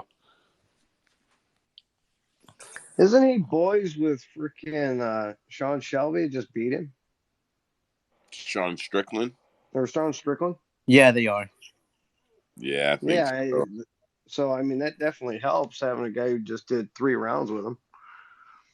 Yeah, so I can't agree with that. So, I mean, even if you're going to take Chris Curtis and lose, I would say, yeah, definitely go for like later rounds or decision, because he's obviously going to have somebody giving him a lot of homework to just beat the shit out of him. Dead Picks, what you got? Yeah, so I took the chalk, and I bought the line Imavov at like 154. I put 3 units on it. Yeah, this is I just think he's the better. Did I say Imavov? Yeah. Shit. Yeah. Whatever. Yeah. My bad. Fuck. Curtis? No. It's Imavov. Nasruddin Imavov. Okay. Yeah. My bad. I'm brain farting, guys. My bad. I was trying to pull up the site. I was about to say it's because I pulled up on when I was looking at the lines for this fight. I saw that how Chase put up a post that he put a 2 unit play on it. I put up the lines on a Cap MMA like a couple like hours ago or whatever, like before like my break at like work, and I noticed the line was like rising, like it's 150. When I woke up today, it was like at 154. So that's when I like fucking bought. I just bought the fucking 3 unit line on Imavov. He's the better range fighter, I think. The only issue is I think if he like Andrew and everyone was bringing up is if he does get knocked out, but I don't know. I don't think Chris Curtis is gonna have that chance. I'm banking on him to not have it, but I would not be surprised, honestly, if Chris Curtis comes in and busts this shit. Like I would not be in shock at all. Like that's really all I want to say. Historically, Curtis has struggled with wrestlers in the past. Like even in PFL, he lost to wrestlers over there, and he did get knocked out by Ray. I think his name right now, Ray Cooper the third. But like I said, he's struggled against wrestlers in the past, and Imovov's so much bigger than him. He's gonna have like a 4 or 5 inch reach or a height advantage alone, and he's a big dominant wrestler. I just think this is a tailor made fight for Imavov to win as long as he doesn't gas. Yeah, I kind of agree with what you're saying right there. I just think Styles will allow for it to just naturally happen. Does anybody know, is Khalil Roundtree officially off the card? Yeah, he off. Yeah, he is. I know a couple of Yeah, I days haven't ago heard they any had new him. fight. Bro, that was gonna be my smash play. That was gonna be my smash KO prop, dude. I was gonna max bet that bitch because he was gonna knock Dawkins out without a Oh doubt. yeah, in a violent fucking way too. Man, okay, so if he's off the card, that should bring us to Marc-Andre Barrio, if I say that correct, versus Eric Anders. They are fighting. You know what? They're fighting at middleweight, right? I didn't have it up in front of me. I'm sorry. I was looking at something else. Marc-Andre is 6'1", 74 inches of reach. Eric Anders, 6'1", 75 inches of reach. Marc-Andre is orthodox. Anders is a southpaw. Both guys have been tested. They've got a rack of fights in the UFC. Marc-Andre lands at almost 6 significant strikes per minute. 5.9, but absorbs 5 per minute. Eric Anders lands 3.3 and absorbs 4.2. He might take you down every now and then, but it's not real likely. Both guys are coming off of wins. Eric Anders knocked out Kyle Dawkins back in December, and Marc-Andre knocked out Julian Marquez. Favorites on this fight, odds on this fight, Eric Anders is plus 120 on Barstool and minus 150 on Barstool. I don't Can I? have a side fight. Can I? I'll be honest. I don't trust Eric Anders. I think he's if it, I think if you're fading Eric, if you think Mark is the side for some reason and you're going to take him, fine, then take him. But if you're taking Eric Anders because you think he's the side, you're fucking 50-50 in your money. I don't care what you say to me. That shit is a fucking three-digit lotto ticket, man. Marin, go ahead. Tracy, you want to go first? You had your hand up. No, buddy, I go didn't. ahead. I've been All talking a right. lot tonight. You go ahead. All right, it's cool. Well, I just want to say that, like, to your point, Joe, I do agree with you, and I don't trust any of these guys. I mean, they're both 50-50, like you're saying. They can have a good or a bad day. You never know what's going to happen, and I don't know. I mean, the more closest side that's less 50-50 for me is Eric Anders, but still, I still can't trust him. I don't know.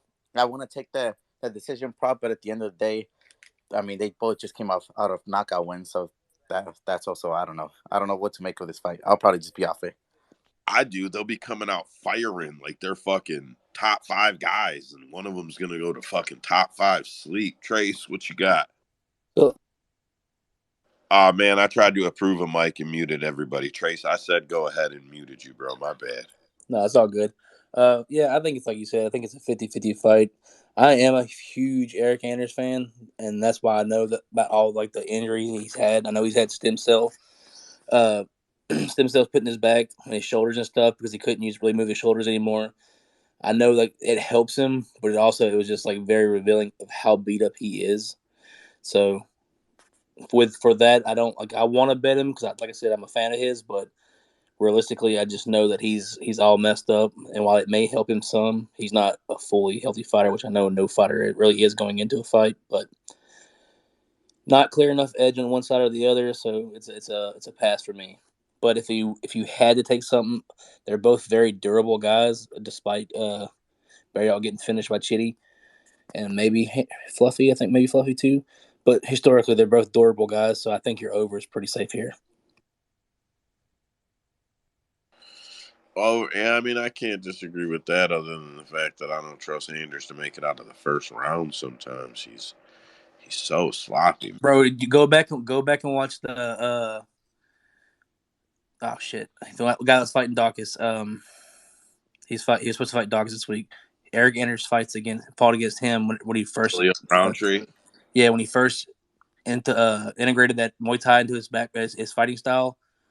There's probably no tougher human being alive than Eric Anders. That dude took a beating and went the entire fight. Okay. Pay that man respect. Hey, Pay that man respect. what about that other guy though, Mark Andre? Is he that good? Come on. I mean, 15-6 ain't nothing to slouch at, but since he's been in the UFC, bro, he's just had a rough run. He came in the UFC, lost 3 in a row, had a no contest, won 2, lost to Chitty, beat Jordan Wright, lost to Anthony Hernandez, beat Julian Marquez. Like, I didn't tape this fight. Like, if someone's gonna tell me they taped it and they found the edge and they're betting their edge, more power to you, but not me. I just want to Zaza, throw one more thing on there real quick. I go put ahead. this in the chat the other day. I don't remember if I put it in the chat or if I said it on the space, but if we're talking about how tough somebody is, that's never a good sign. If they're tough, it's because they get punched a lot. Just take that into your consideration when betting this fight. Agreed. Zah, go ahead. Now I was just gonna ask you a question. Are we gonna add this to the over parlay, the over rounds? No, I Yes, won't. yes, you are. That's exactly what you're doing, 100%. Man, me and Trace are on the same page today. That's exactly the fucking bet you take, and that's the only bet you take in this fight, man. I'm shocked. Trace is a big fan of Eric Anders. I would have expected Usman to be a fan of him since he always likes the fucking incredibly boring fighters that nobody watches. But good to you. Good for you, man. If you're a fan, that's awesome. I don't enjoy his fighting style at all. I think he's very boring to watch. He likes to get into the clinch as quick as fucking possible. And he likes to either hold you there or get you down if he can. He wants nothing to do with striking. Mark Andre does like to strike. However, he's going to be in the clinch a lot in this fight. So I expect a lot of clinch control and holding. If he Not only gets that, Barry all Andrew, down, which I these think he are does get Barry all down because Barry all's takedown defense sucks. But we're not talking about Fluffy Hernandez, who's just relentless on the ground. We're talking about Eric Anders. So yeah, I think the over is a safe one, and it's only like minus 160. So yeah, realistically, they're both clinch heavy guys on their attack style. So yeah, they're very similar in that thing. So I think this fight probably stays clinched up for most of it, unfortunately. I gotta disagree, bros. No way. Mark Andre, all right, so he will come out firing heat early, bros. I gotta say it that way. Did you Just like, just baby us? yeah, I just babied the shit out of you on purpose. Like, there's no fucking way. Mark Andre is definitely coming out and coming to fight early. So, and Eric Anders will give to that. I'm not making it out like I got some take I didn't have a minute ago just to counter you. I'm just saying, Zai asked me if I'm at it. I will not play the over 1.5 on this fight. I will not touch this fight. No way, no how. Usman, go ahead. Yeah, I would just like to let Andrew know, yes, I do like Eric Anders. And yes, he is tough. Y'all saw the beating he took in Cobra Kai season 4. Bro, Good shout out. I forgot about that. Damn, I yeah, didn't see that season though. he ain't got shit on T Wood. T Wood got beat the fuck up. Hey, T Wood proved that he takes a dive for money to you right there. Jake Paul fight. Kate, go ahead. How does everyone else? Because I had to step out for a moment. How does everyone else see this fight? Like, is there anybody that's on a certain winner, and why are you on that certain winner? Because I know the line's pretty close, but like I've seen some people on Eric Anders this week saying that they're gonna bet him. Like, is there a reason for that? no, you're on the over, Cade. Yeah, the reason is because he gonna bully this nigga. You said what, baby? I feel like Eric Anders gonna bully this nigga.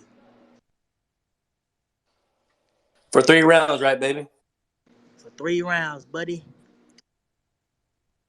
Talk your shit, man. Well, I wish you boys good luck on that over. Vinny, what you got?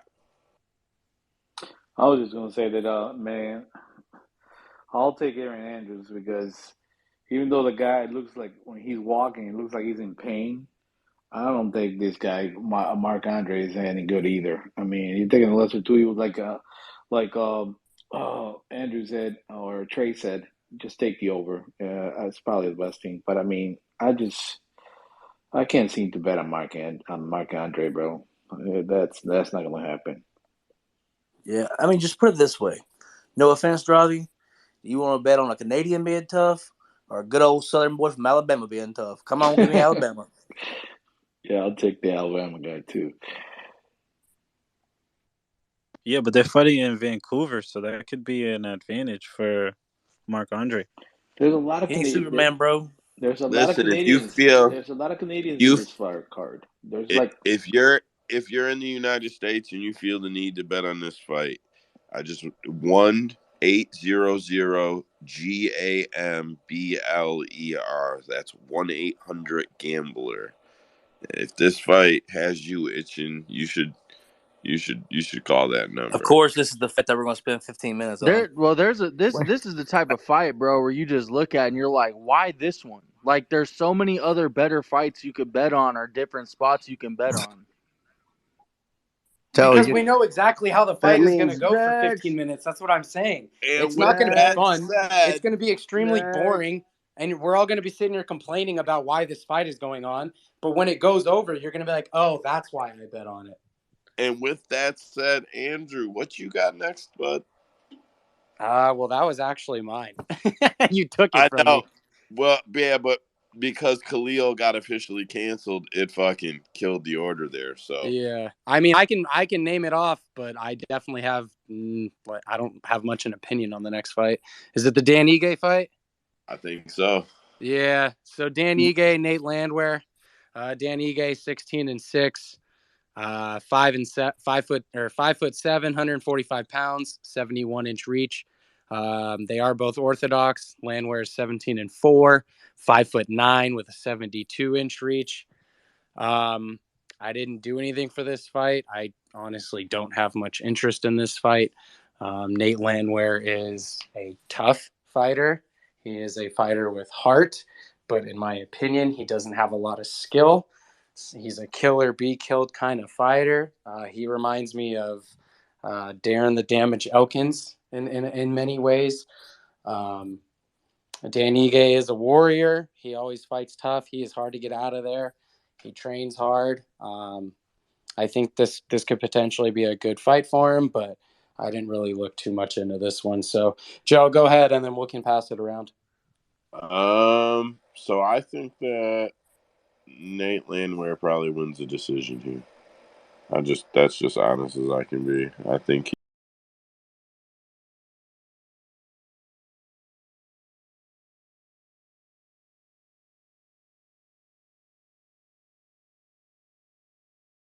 I'm not like he's a cool guy and everything. I don't know. I'm never hot on one of his fights. I was surprised that he beat Damon Jackson, if I'm being honest. But I don't think that Nate finishes him. Dan hasn't been finished once inside of 22 fights. So I don't recall seeing anything in a recent fight that makes me be like, oh, it's coming. So I would probably take Nate to go the distance, but I will not parlay this fight. I don't care that much. Trace, what you got? Yeah, I just want to take a direct quote from the man and say, if he doesn't lose, he's probably going to win. That is a direct quote from an interview about what he said about this fight. That they asked him how he thought this was going to go, and he said, "Well, if I don't lose, I'm probably going to win." Who's that? That is Nate Landwehr. Bet Come on on, that, bro. Do you really have to ask that? bro. He just Happy Gilmore that shit. Yeah, I mean, realistically, excuse me, I do think that Landwehr could win this fight. I think he could even stop Ige. I mean, that dude's pressure, and I mean, he just goes. He got that motor running 24/7, and he don't stop. Could he get knocked out? Sure. But I do think probably most likely if he does win this fight, it's probably a decision, like you said, Joe. But I could see him getting a finish is what I was getting at. I don't know. Maybe I'm Like tripping. third round. I think Dan Ager gonna make it look easy. Specifically. And he could, right? He very well could. You just like for me, Ige's not really consistent.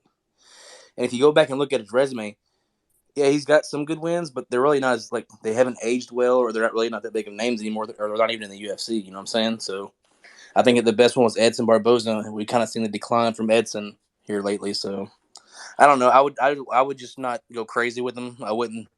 Yeah, I just wouldn't go crazy with I him. mean, this is the first time Dan Ige fought twice in a calendar year since fucking like 2015. Shit. And if he loses this, he will probably drop out of the top 15, and Nate Landwehr will positively enter the top 15. Just to throw that out there. Been trying to keep up on some of the rankings of this shit. So I don't really think Go that Dan Ige is necessarily inconsistent. I mean, obviously he has a lot of losses, but I mean, I just think that when he faces superior competition, he loses. And when he faces inferior competition, he wins. You kind of just like, his place, where he is. So if you're going to put him against these ranked fighters that are the best in the world, he's going to lose. But when he takes a little bit of a step down in competition, he wins because he's a good fucking fighter. He's just not like, he's not going to beat the top 10 in the world. That's just, it is what it is. Well, I mean, realistically, you could kind of say the two losses that Landwehr's had in the UFC are kind of fluky. I mean, he got knocked out by Gilbert Burns' brother, who is a purely jiu-jitsu guy. I mean, that dude ain't knocking out nobody on purpose. And then you had the loss against Julian Erosa, which was also a knockout, I believe. And, I mean, realistically, Juicy J can do that to anybody. He's just that guy that can – he either going to get knocked out or he's going to knock you out. He's a true, like we always talk about, he's a go out on your shield type fighter. He's going to get knocked out or you're going to knock somebody or submit him. So those aren't bad losses, I would say. I mean, one's fluky and one's, like I said, he's a true finisher of that weight class. So I do think Nate Landwehr has a way to win this, but I don't have enough confidence to bet it. What? Bet what? Landwehr. I would just rather not bet the fight in general. I mean, so, Andrew, you said when Ige steps down in competition, he wins. So is this a step down for him or what? Yeah, definitely. I mean, I would say is it it? is a step down, yeah. I mean, I think this is a real gauge of where he's at, to be honest with you. I think this is his first, Yeah. legitimate challenger, so we don't really know where he's at. But I'm definitely saying he could definitely rise to the occasion. I mean, Ige handled Damon Jackson. I mean, you guys know this the dude that's 2-4 in his last 6. What the fuck are we talking Bro, about? that's against But again, bro, look at who he's facing, man. Goofy. He said goofy. Korean Zombie? Yeah, this was a few years ago when he was still hot, bro. 16 months ago? 16 This is months ago, before he the was Korean still Zombie hot? slowed down. Okay. All right. Okay. I'm not. You're right. He was trying to get into the top 5 to beat Korean Zombie, and he couldn't Hey, do it. Joe, how do we spell lap, baby? Nigga, what? Cap MMA.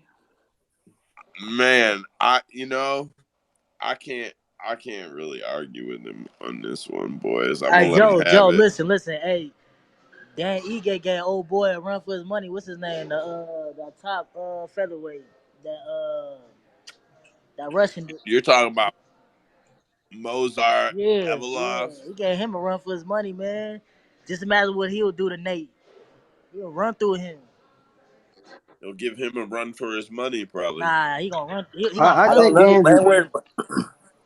Landwehr Andrew pretty good also about beating made a good Russians. point. Well, Andrew made a good point about him being like daring the damage because he does do that pushing forward. He's got wild striking. He's going to go for takedowns. I think Danny Gage's got enough of the takedown defense to like completely slow him down. So I just feel like it's going to be a long fight and a Danny Gage decision win. I mean, Nate gets hit a lot with his crazy striking, and he always ends up getting bloody. He's had to come back against some guys he should have won fairly easily against. And so Danny Ige has got better striking and good takedown defense. And I think that's the style to beat Nate. Shit, the more we're talking about this, I'm getting more and more sold on Ige. I might have to look more into this week. Oh, God, man. Yeah, I do. I do have Ige in the parlay. I think he has a chance of losing, but I think like you said, more often than not, Ige probably wins. I just think that it's closer than people are giving credit for. Hey, if Nate pull it off, man, I'm never fading Man, Nate again. there's so many better fights to bet. Don't do this to your guys' self, bro. Yeah, like the one that's next that I got a lock on. Who's up? Is it Me. Marin? You. Yeah, I got Marin, it. what you got next, bro? I'll let you all have the co-main event and the main event. So this next fight, it is. They're both from the U.S. So Mike Malott, he has 9-1-1 at welterweight. He's fighting Adam Fugit, who is 9-3. 34 years of age for Adam, 31 for Mike. Let me see. They are both 6'1", 73 inches of reach for Mike, while 77 for Adam. So he has the advantage there. 41 inches of leg reach for both guys. And if we look at the odds, they got Mike Malott at minus 215, 215, and Adam Fugit at plus 175. I don't have any pick in this one, so you guys take it away. I have a pick in this fight. Mike Malott. That's it. Fuck the over. It's the inside the distance for sure, but I don't need to play it inside the distance. I'm playing Mike. I got all day. I got a whole little stupid write up of statistics that don't matter. I'm playing Mike. Andrew, what you got? I don't have really anything on the fight itself. I just wanted to say I really don't understand the fight orders for this card. It just doesn't make any sense.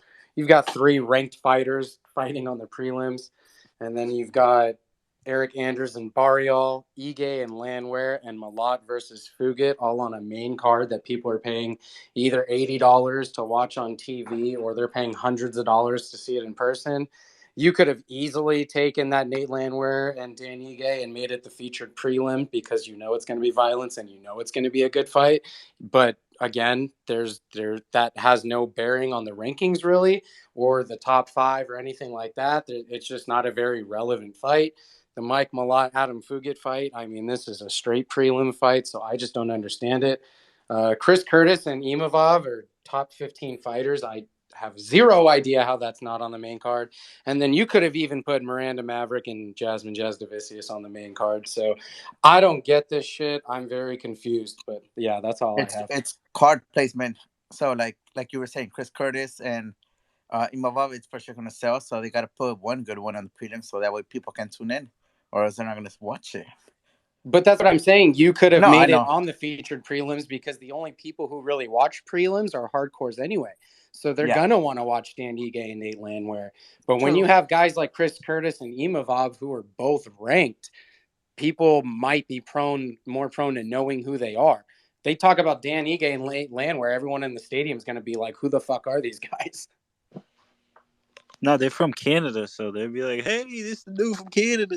Yeah, But this I is a feel like this Canada is that card, and it makes sense for that, eh? I feel like this is that holy shit card. Like everybody's gonna be like, "Who are these guys?" Everybody tuned in is gonna be like, "Who are these 2 guys?" And then when this fight is over, people are gonna be like, "Holy shit! Did you see that third fight with those 2 guys? That was a badass fight."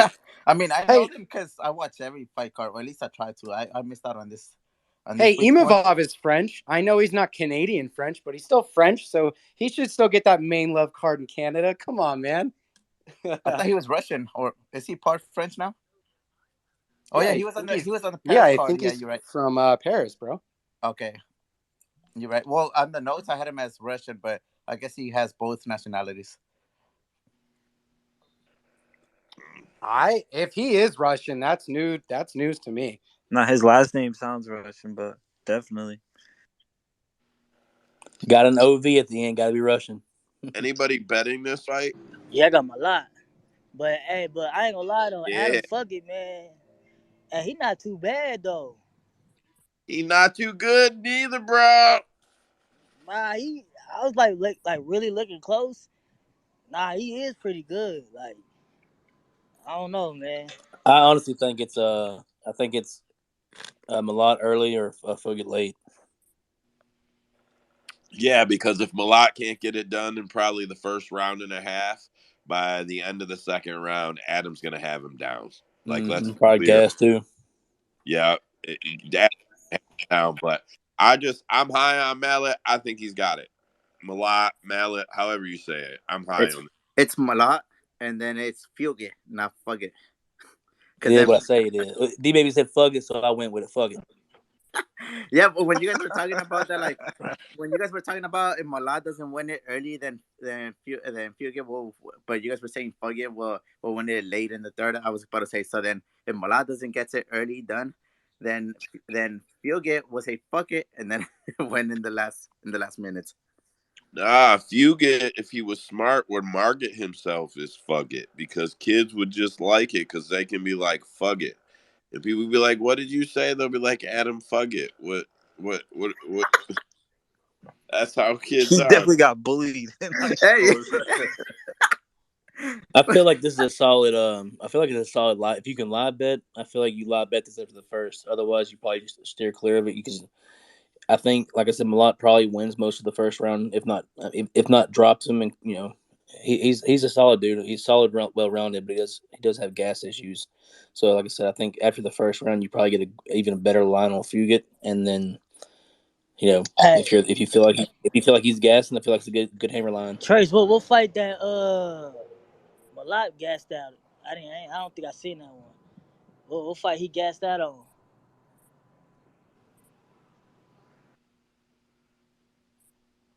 Trace, he's My talking. bad. My bad. I'm muted. I gotta pull it up. Hang on 1 second. Yeah, I don't remember Malott gassing out on the fight. I don't know. I just watched a couple. He looked. Yeah, I can see why Joe's high on him, but I don't know, man. Fuck it, seemed like on a mission. I might have to put him on a side play or something.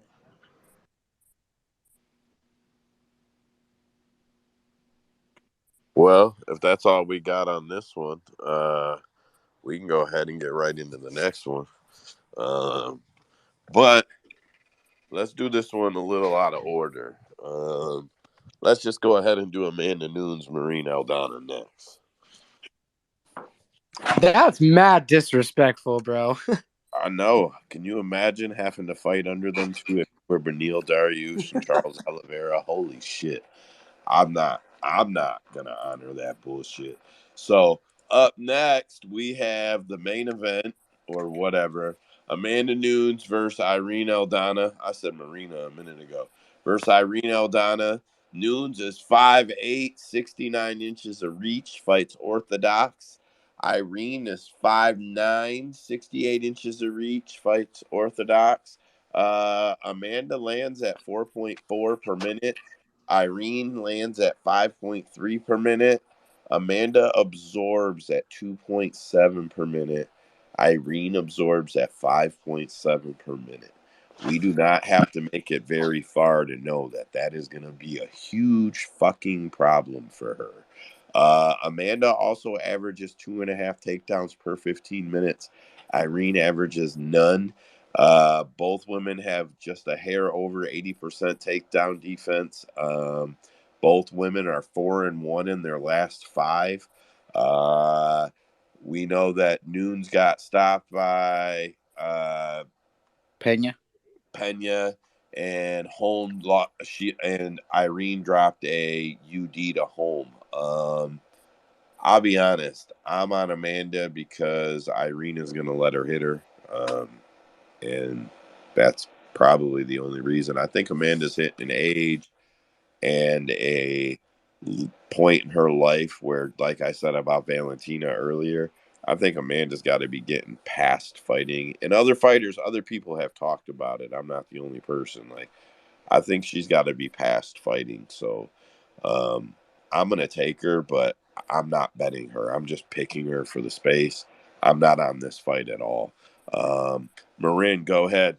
Hey, real quick before Marin goes, because I was just going to ask, this is the biggest mystery question of this space. Who do you think Marin has for this fight? Because I honestly have no idea.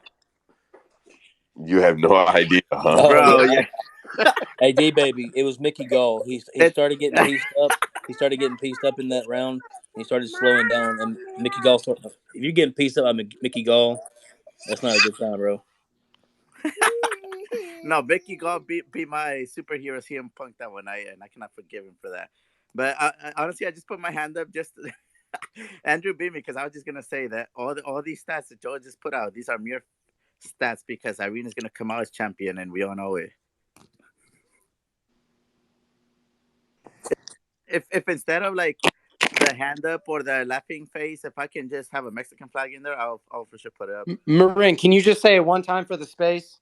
Just one time. I said that. Can we get a Viva la Raza?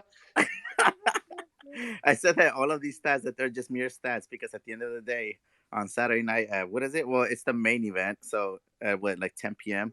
Irene is gonna have her hand raised. Yo, did we skip the Benny? Did we skip the Benny Oliveira fight? No, I'm we tripping. Never didn't mind. skip I'm tripping. Although It's weird two seeing Amanda Nunes is not the main. I mean, main clearly, event. look at the name of the space here, guys. Hey man, Oliveira versus Dariush fight. Bro, I just noticed that. Holy shit. I did see Irene's loss to wait, damn, that was almost like 3 years ago. That was like 2.5 years ago.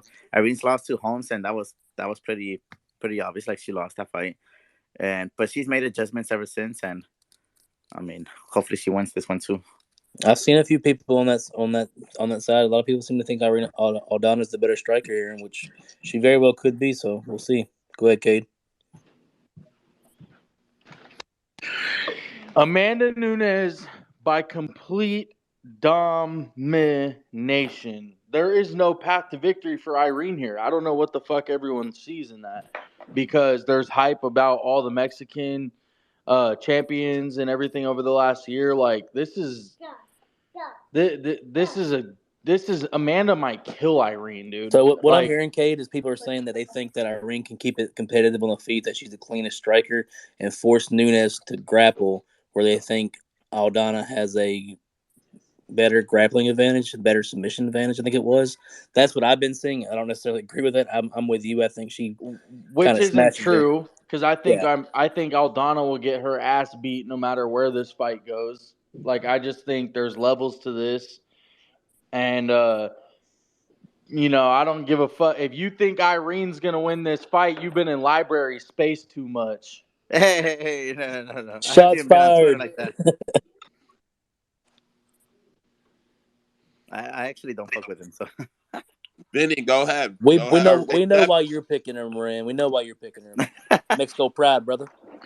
Well, all I gotta say is that Nunez fought before, and she lost to Pena. So if Nunez is not up to what she wants to do, she's not committed, she's gonna lose. Simple as that. I don't care if Nunez is the better. Yeah, I'm I don't. gonna. I don't care if Nunez is the better fighter, or she's a better grappler, or she's a better fucking striker. If Nunez is fucking, I mean, she's bored. She's not in. If she's not 100% and fucking in the fight, she's gonna lose. She's done it before, so I don't see why it can't happen again. Bro, Irene Aldana lost to Holly and Raquel Pennington. Macy Chai-san, whatever her name was. Yeah, I mean, up until that heel kick, she was losing that fight. Well, that's a good one too. yeah, but what I'm saying is Nunez lost to Pena. But Macy Chai-san. Pena is much better than Raquel Pennington, my boy. Yeah, and she's a way better grappler than Irene Aldana. The whole thing with that was she was going in expecting a grapple heavy game, and she was getting caught with the hammers on the inside. Joe and Trace or whoever else. I don't know who said it, but I know Joe said it. Have the valid point of if Amanda's head is in the game, she's gonna beat this girl's ass. Yep. If her head isn't in the game, that's where she'll lose. She'll defeat herself. Yeah, But if you her see it head time is and in time it come again. Saturday night, she beats this girl's ass. It's a trend in the sport. You see it you saw it with Connor, you saw it with Ronda, you saw it with Tyron Woodley. Once they start seeking out that superstardom outside of the sport, it's never good for their careers. It's always a downhill slope from there. That's why Shevchenko lost, arguably twice, and Nunes lost because she was elsewhere. She was a mom. So, like you said, if she doesn't come in with this being her 100% focus, I mean, if she comes in with this 100% focus, she kills Aldana. There's no chance in hell she wins. If she's worried about changing a pamper, of course she's not gonna win. But anyway. She's about to have another kid on the way. Really? I didn't know that. Yeah. Has anybody watched the Embedded series? Yeah, they're pregnant. They're Good, pregnant. good for them. That might be a. So what That are they might gonna be have a little twins? sprinkle all around now. You know what I'm saying? Yeah, Dude, there's a good chance she may just fight this out one more time, defend the title, and then call it a day. She's like, yeah. hey, I got another kid on the way. I'm married. I'm happy. I'm good. Yo, if I'm her, I fight one more time here, one more time at 145 because it's the easier division and coast, like you said, Andrew. I honestly might take a stab at Irina, though. Who's pregnant? Not gonna lie. I feel like if you play her, you play I mean, you probably take her late. You know what I'm saying? Because she's gonna lose until she does. If she wins, she's gonna be losing until she does. You know what I'm saying? Aldana fucking blows. Beefy, my boy. There he is. I honestly think Amanda just knocks her out, bro. Oh, you guys talk slow, dude. That's I was just running for the last like 2 hours listening to you guys the whole time. I was like, these stupid motherfuckers, but you guys entertained me the whole time. hey, watch it. She's my Irene. Irene is my sister, so be careful. I'm gonna go tell her. Yeah, tell her I'm gonna beat her up.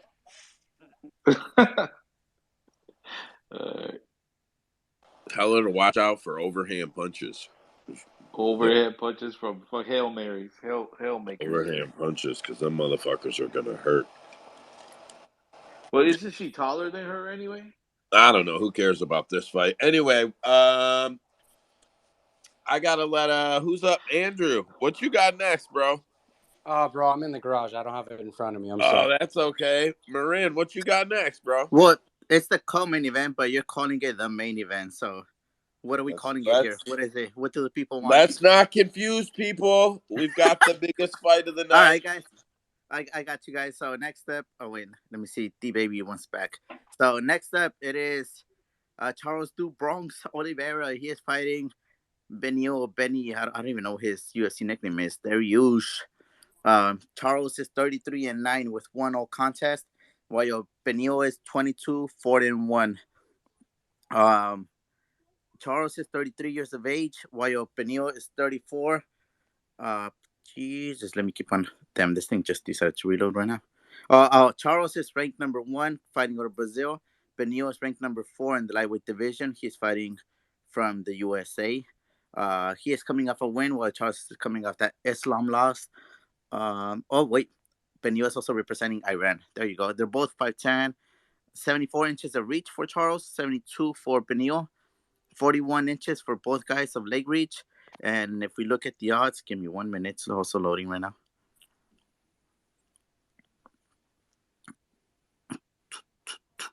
Oh, there we go. So we got Charles as the underdog at plus 125. And my man, Benio Dariush, he's the favorite at minus 155. And I am hammering Benio to win this. Are you actually hammering his ass to win? Yes, and yes, I'm a huge Benio fan. I'm a huge Benio, Bilal. Who else? How much is hammering though? What, you gonna put like a couple thousand? What you? No, not even, dude. I don't have that much money on my Bovada account right $2. now. I'm like Ben the Bane Davis over here betting 7 cents. At least $50, baby. At least $50. Honestly, yes. Right now I have like $71 in my Bovada account, but I'm gonna keep on betting on baseball, basketball tomorrow, and later in the week, and it should go up to 100 at least. So he'll have at least 100 on him, or 37 that he got left after. But yeah, no, I mean, I'm not judging. I was just curious. Like you say, hammering, like you finna just go crazy. So I'm curious. I was trying to build my confidence. Well, honestly, like if betting was legal here in California, and I could just go up to any liquor store or casino and just put money in it, I will for sure do that. But I gotta go through offshore accounts, you know. Yeah, He said a ball pin hammer, not a jackhammer. What? It's not betting. It's not legal in California. No, I mean you can do price picks. That's the most legal way you can go about it. But that's about it. I use Bovada, which is coming out of like Latvia/Canada. Wow, So I did not know that. Fuck, that's a big market too. They actually last November when they had like the semi-term whatchamacallit, the to vote on the props and all that. There was one or two props on sports betting, and it was complete shit show. There was like 80% against it because there was a lot of like campaigning against betting because of like the Native Americans and how businesses were going to lose. So there was a lot of commercials going against it because it benefits them, you know. Yeah, So they don't do it yeah, because fuck they the don't Indians, they don't dude. do it because they don't do it because of the fucking Native Americans are gonna lose their business. Come on, that's Yes, that's it. That's the main reason. But there's other businesses who will also like lose or they're not yeah, but gonna want to like upgrade. But yeah, yeah, Any fucking way. Benil Dariush and Charles Oliveira are gonna fight. I want to talk about it, guys. I'm is it sitting 5 rounds? patiently over Oliveira's here. done, man. Oliveira's over. Is He's is it 3 or 5 rounds? Sorry if I'm out of the loop. If it's only 3, isn't it? That's what I'm assuming, right? But sometimes they've been making like 5 rounds common events now. So I let don't me know. check. I'll tell you right Only if now. it's a title. Usually Yeah, only if it's a It's title. 3 rounds. Oh, okay, yeah. okay. Yeah, it's It's not a 3 rounds. main event or a title, so No, I know, but like I mean, they made the exception for that Nate versus Leon fight, and I think that there's one that's coming up, which they also made the exception for. Oh wait, didn't Gilbert and Palau just went 5 rounds too, and that's not a main event or true, title. Hey true. Joe, I want to plug the Friday space real quick because I gotta get out of here. I gotta help my wife with the baby. I Um, got you. we're gonna do for they don't know we do the DFS on Fridays. I will do DFS for the first 30 minutes. If we have interviews, most likely they'll be on Fridays where we'll do pop up spaces, and then I have Dravi doing his best plays of the week, and then we have Usman coming in to do the prize picks for the week, and then Joe will have a few points that he wants to hit, and then we'll be out. But we're looking for doing it on Fridays at 8 o'clock every Friday for about an hour, and then just a quick one for last minute bets, DFS picks, and last minute changes in the card. Hopefully we see y'all there. It's all under the same banner on Topic, and we appreciate all the support, fellas. Hey, Trace, before you leave, Yeah, who go you ahead. on? Which side are you on? Man, my biggest bet of the card is the under. I'm taking the under under 2.5 at I think I got it at minus 165. Both these guys are proven finishers. Well, let me correct that. Oliveira is a proven finisher. He either wins by finish or loses by finish. 30 of his 33 wins are by finish, and 4 of his, or no, it's more. It was more than that, but most of his losses are by finish as well. I think 5 of his 9 were losses by finish. So, more often than not, he doesn't make it the full distance. So I do think that the under is the way to go because I don't know who's going to win this close fight. I'm more tempted to lean the Oliveira side, but I'm hammering the under 2.5. I got 4 units on it. 4 units, man. No shit. I think that's a really good bet, bro. Enjoy your night. Thanks for coming in, man. Hey guys, Yes, sir. And I actually got that from Dravi. I cannot take credit for that on the under 2.5. I was going to take a side, and he put me on that, so I'm not going to take that as my own bet. That is Dravi's bet. Man, it's everybody's bet now, man. See. Oh, hey, shit. I'm gonna take advantage of Tracy's saying bye. I'm also gonna jump out. I got some things to do. I gotta go to the store, but it was nice to bounce back with you guys, and I'll be here every week from now on. So I'll catch you guys for more time next week. I'm for sure leave some more time open. Don't forget to buy extra toilet paper in case they announce a pandemic in the morning. Ah, nah. I'm gonna buy some things for my little niece because whenever she showers, she likes bubbles. So I'm gonna just do that. I'm just saying you could wake up tomorrow and toilet paper could be gold again. That Later is on, all bro. right. Take care, guys. Later. Hey, yo, Joe, Um, ain't there like some new virus going on too? Shit, we might get another pandemic, nigga. You never know.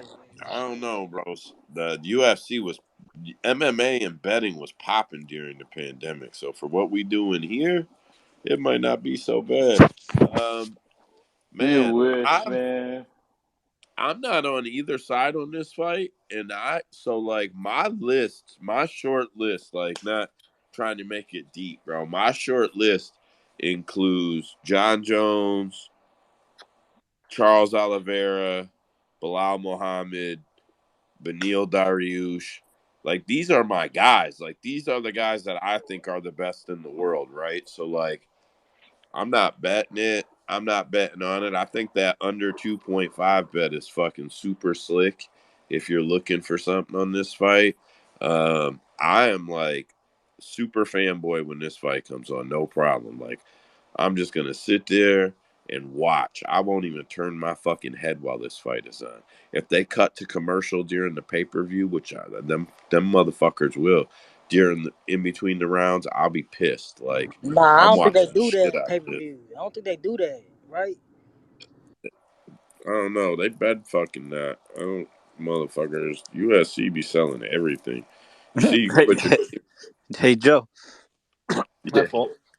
if you had to lean for a side, what side would you take? Benil because he will be more composed. Um, and it'll happen early. I think if it's got to happen. But um, let me correct that. Early, like on the feet, I favor Charles, but as soon as the clinch happens, I think Benil will stay more composed, and I favor him highly. But like if they start swinging hammers, bro, there's no way Benil can swing hammers with Charles. No fucking way. Really? Okay, yeah, no way. No way he can take him, bro. Charles Oliveira hits hard as fuck. Cade, go ahead. Nah, I feel like Benil's the side here, bro. Like I've been on Benil like this. I've been having a feeling for the last like even before they announced this fight that this was the fight that was gonna get made, and I've just always been on Benil. Nothing's changed since then. I still feel strongly about it. I think one thing that Charles, at least in my opinion, and I don't know if some of you might disagree, but one thing he struggles with is he can't pull guard on somebody like Benil. Or if he gets clipped and it goes to the ground, it's not going to be like Gaethje where he just waits for Charles to get back up and gives him another chance. Benil will go to the ground with his fucking ass. He's not afraid to do that because Benil's good on the ground himself. So, in my opinion, like I just think Benil has more, and honestly, no tape shit, none of that shit. Charles had his time and had the hype behind him. Benil's on what a 10 fight win streak, and the UFC hasn't given him shit. Like the hunger for Benil's got to be there in this fight, bro. And to be honest with you, this is Benil's time, bro, not Charles' time. Charles had his time. So like to me, I just think Benil's the clear side. I do like the under 2.5 bet, but I'm gonna take a side. I'm gonna pick Benil here. Yeah, I think Benil's the smart side. I think Charles is the hungry side. If you So think if Charles is hungry, if you think he's hungry, he's not dumb money is my point. Like Charles is super fucking talented, super fucking skilled, and could definitely fucking beat Benil. Like, don't forget the fucking winning streak that he was on before he lost to Islam. Like, there's not. I just think Benil. When I say Benil is the smart side, I think he will be slower. I think he will think more methodically through the fight. I think that like if you're betting on it, I think you'll feel more comfortable if you're on the Benil side. Uh, Andrew, go ahead. Bro, I think you guys make a good point about the under, but I low key like the over. I think because they both are well rounded and they can both strike and they can both go to the ground. I think no matter where it goes, it's going to last a while. I don't see Benil catching him and knocking him out. I don't really see Charles catching him and knocking him out. I expect a lot of clinching, a lot of grappling exchanges. There will be striking. I just don't think anyone's knocking anybody out. So, the fight against Dustin Poirier, it ended in the third round, but that's because Dustin isn't very great on the ground, especially compared to Benil. So, yeah, if they both go to the ground, it's just going to be a lot of scrambling, a lot of transitioning. I don't see any real finishing ability. But yeah, I low key like that over 2.5, especially at plus 150. I think there's a decent shot at hits. Yeah, I mean, I'm not mad at you at all. Vinny, go ahead. Yeah, my question is, if Dariush wins, do you think he's gonna get a title fight after that? Guaranteed. Guaranteed. I like that. Dude, But there's no question Scratch it about or bet that. it. yeah, and then the other thing I wanted to say is if the one thing I am scared of Charles Oliveira is that he grabs him, like he's known for putting them in my submission. I think Dariush is over with, but I mean, like you said, it's gonna be hard for him to put him in a submission because Dariush is a good fighter. So He's a I good. think it'll be. I'm agreeing with you, Vinny. I think it'll be another Islam situation where, if it goes to the grapple, whoever gets position first wins, and not guard. I'm just saying like whoever gets arm position, whoever gets the sub position with their arms first, it's over. Like I don't see a world where either one of these guys lose that shit. Yep, I agree with you. But man, I don't know. This is a exciting fight for me. Something that something people don't look at, right? Like the Dana White. Well, I don't want to say Dana White. Just the Arabs seem to have a hard time making their way to the title, and by the end of 2024, you could be looking at. I mean, shit, by early 2024, if the UFC makes the fights, you could be looking at Beneil Dariush, you could be looking at Amir Albazi, and you could be looking at Bilal Muhammad. Um, and that will draw massive cards that can happen in the Middle East. Like, I don't know why. I know with Bilal, it's a little iffy because I know we're not going to get into it in here. I know. But, like, those guys are big names. Big names in other parts of the world. Uh, anybody betting aside, like not the over, not the under, like anybody actually taking a side, like just a side? Yeah, I'm playing both sides, man. He's hedging. Hey, can't blame him. Honestly, I like Oliveira in this one. Not gonna lie, and shout him out. He was in this space one time. I remember he messaged both of us. That shit was kind of dope. Oh yeah, he messaged you too. Yeah, Yeah, Charles was dope. I was just talking about that the other day. How we've got him in the DMs and how I should have tried to invite him in here, but we don't have a translator, so yeah. ain't We can't speak no. Portuguese. If I ever catch a fucking translator, the first thing I'm doing is trying to invite Charles into space every week. I'm telling you, get his ass to show up, translate or something. I don't know how that shit'll go, but whatever.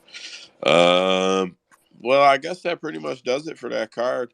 I will say this: my plays are Maverick Jasmine over 1.5, Oliveira, Belbita over 1.5. Zahabi. I favor Maverick. I favor Oliveira, but I probably will not play them alone. Zahabi, the Oh Zahabi shit, fight. Joe, you on Zahavi too? Hey, I'm on Zahavi too. Nope, I'm on the over 1.5 on that fight. Oh shit. Uh, I'm on the over 1.5 on the Amivov fight. I'm on Mallet and I'm on Builder. So that'll be my parlay. Builder, Mallet, Chris Curtis, Amivov over 1.5. Zahabi, Arishi over 1.5. Oliveira, Belbita over 1.5. Maverick, Jasmine over 1.5. Cash that shit. Oh yeah, that I'm cashing that. 1.5, the over 1.5 was Zahavi and Lychee, whatever his name. Yeah, that's easy money right there, bro. Zahavi, he don't really take risks. He's like very like he really thinks in there. Like he don't really go for it unless he feels comfortable. So Lychee gonna be trying to chase him down, and Zahavi just gonna be hitting him with the counters. Yeah, he reminds me of Musasi when he was younger, and like you can see him thinking when he's working. You can see it. You can actually see it. But I don't know. I do think the over 1.5 there, and like that's typically I've been trying to find like two fighters I like lately, and then hammer them with some over 1.5s. And I've been hammering for a few weeks now, so we'll see. But that's definitely my play this week, and that'll probably be my only play this week. I will play that parlay, and I won't play nothing else. I don't feel like I'll need to. Uh, Anybody else? Anybody got any plays like parlays they're for sure hitting? Shit, I gotta I put in my plays early, but some of them got canceled, so I don't got no fresh plays yet. But I just need 3 more fights to for my shit to complete, and I'll be Gucci. Gotcha. Yeah. See, I quit putting my shit in early because I get super fucking mad when I go to look at my shit and be like, it got fucking canceled or So I literally don't even put my shit until like Saturday mornings no more, bro. Like I write them down. I have it wrote down. I will not forget what I want my bet to be, but I won't make that shit until probably Saturday morning. And then like if I lose an over 1.5, like I'll probably try to find another over 1.5 that I like just in case I lose one of those because I usually it's 4 overs and 2 fighters or 3 overs and 2 fighters, depending on the odds I can get. I like 10-1. I want plus 1,000. Once I hit plus 1,000, I'm happy. I dig it. I feel it. I feel it.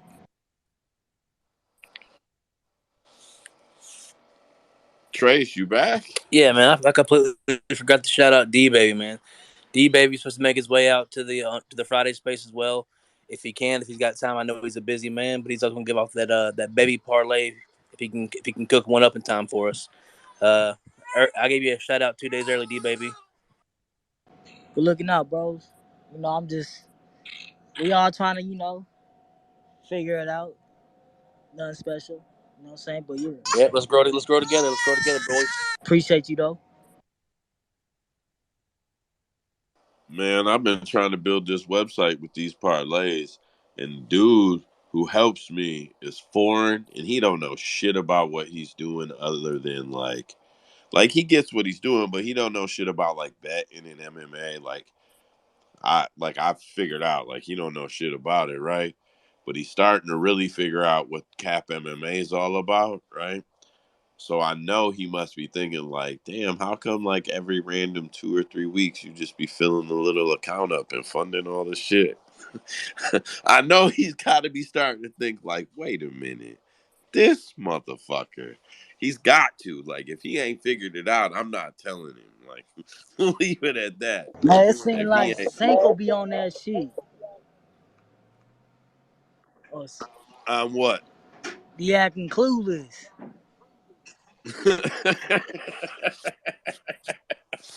I don't know. Senko's all right, bro. He does sometimes. He's all right though. All right. So that's my plays. Fucking roster watch. Alir Latifi got cut. Omar Morales got cut. Trevin Jones got cut. Tony Gravely got cut. Batgarel Denal got cut. Makwan Americani got cut.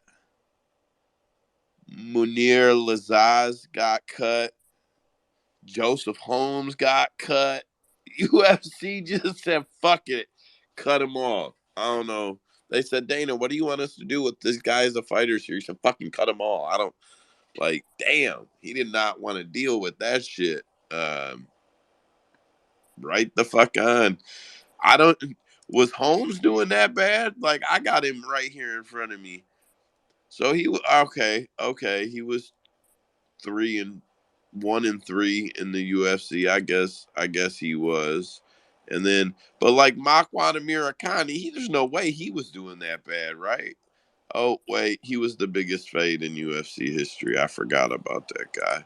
And then he was legitimately the biggest fade in UFC history. I've told you guys that.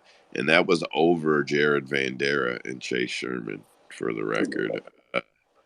Tony Gravely is all right. I guess they're all justified. I'm not going to go through them all. We also got Jesse Butler, Mohammed Naimov, and Gafarov. Those guys all got extended contracts from the looks of it. I don't know if that's exactly what happened.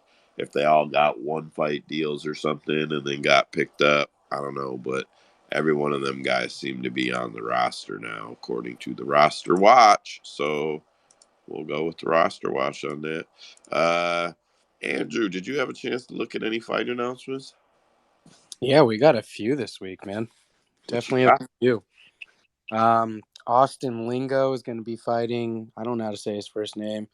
Melquizael Costa. That's going to be at UFC Vegas 77 on July 15th. Joanne Wood is fighting again. She's going to be taking on Priscilla Cachoeira.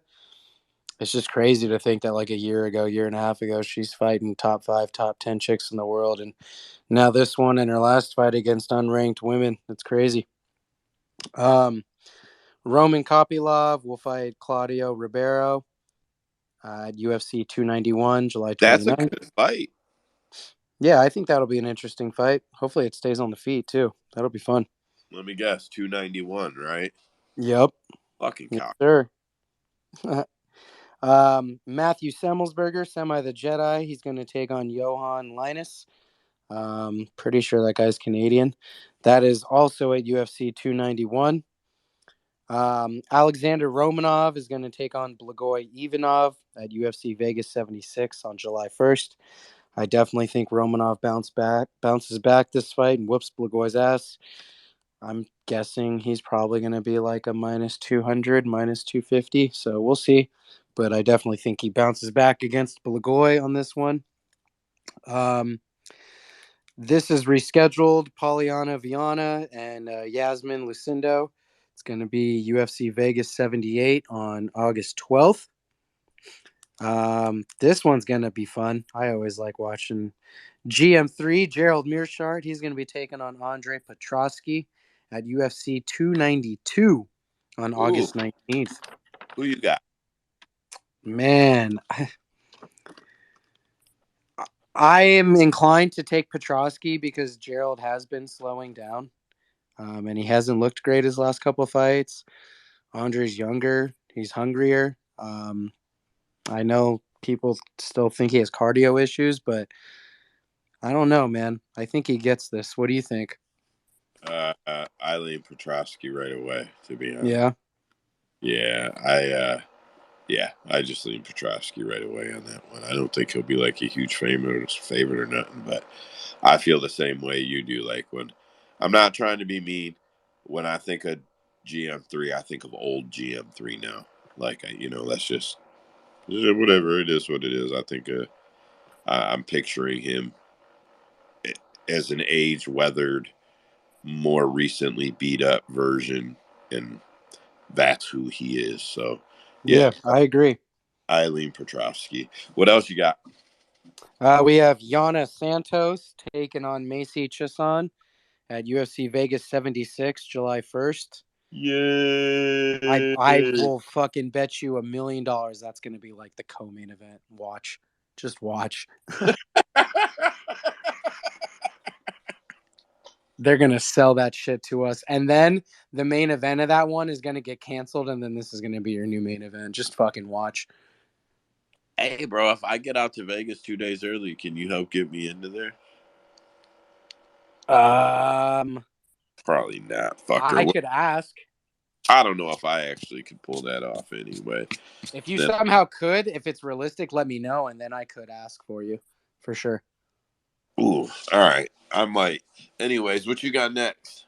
The next one is actually something I want to ask everyone here. Chris Weidman is returning for whatever reason to fight Brad Tavares at UFC 292 on August 19th. What are everyone's thoughts on this shit? What? Is he really still in the UFC? Yeah. After coming off of a fucking broken leg. I'm at not like 30 something years old. He's I'm like, not what is he, being an 36 or asshole. something? I didn't know he was still in the UFC. But Brad Tavares, for Christ's sake, is fucking 2-4 in his last 6. He got knocked out by Bruno Silva, dropped one to Duplessis. He did beat he beat two guys by decision. He got knocked out by Shabazian. I don't know, bro. Chris Weidman, though, like, he's the only guy in the division with more losses than Tavares right now. Bro, he's 38 years old. He hasn't fought in 2 years, and he's coming off of a broken leg, man. Here, I'll do you one better. I'm not trying to be disrespectful. It's just like, those are the facts, man. Those are the facts. Listen, in his last 9 fights, he has 7 losses, and all 7 of them are KOs. Jesus Christ. And they're not listed as like just a KO or just a TKO, because they'll do that. No. It says KO, TKO. Like, dude's getting fucked up, bro. Like, whatever. Okay, fine. That's all I can say about it is fine. Okay, fuck it, fine. Why don't they let him go do bare knuckle or something? Why don't they let him go fight with Jake Paul? Like, what the fuck? I don't know, man. Jake Paul would put him on the card for sure and promise him like 30% of the proceeds, which would amount to less than the UFC pays him, but whatever. What else you got? Let's see. We have an exciting fight, in my opinion. Billy Quarantillo will fight Damon Jackson at UFC Nashville on August 5th. I think that's going to be a really fucking fun fight. That will be a fun fight.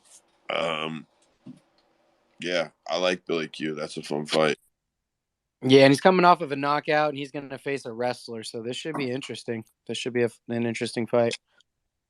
We got Tafon Nchukwi. He's going to fight AJ Dobson at UFC Vegas 78 on August 12th. Marcus McGee, coming off of a super short notice knockout win debut fight. He's going to take on Gaston Bolaños at UFC Vegas 78 on August 12th as well. And then just announced like maybe 20 minutes ago by Marcel Dorf, Khalil Roundtree will fight Chris Daukaus. It has been rescheduled from this Saturday to UFC Vegas 78 on August 12th. God damn it, I thought they might have gave us that one. I'd have taken that shit. And that's all I got. All right, I got the cat in the bag one, because this is already being rumored. Dana's already been questioned about it, smiled about it. Jailton Almeida versus Curtis Blades is being rumored heavy. What you boys think of that fight? Dude, I'd be very excited for that. I was talking to Wes about it, and I think me and him are on the same page. I think this is a fucking rough fight for Jailton Almeida. This is going to be a rough fight for him, bro. I think it's going to be a rough fight for Curtis Blades. Do you? You think he's just going to take him down like it's nothing and sit on top of him and do what he wants? Yeah, and like, you know how high I am on Curtis and always have been, and how much respect I give the guy, but I think fucking Jailton will take him apart. I do. I agree too, especially on the ground. He looked phenomenal that last fight.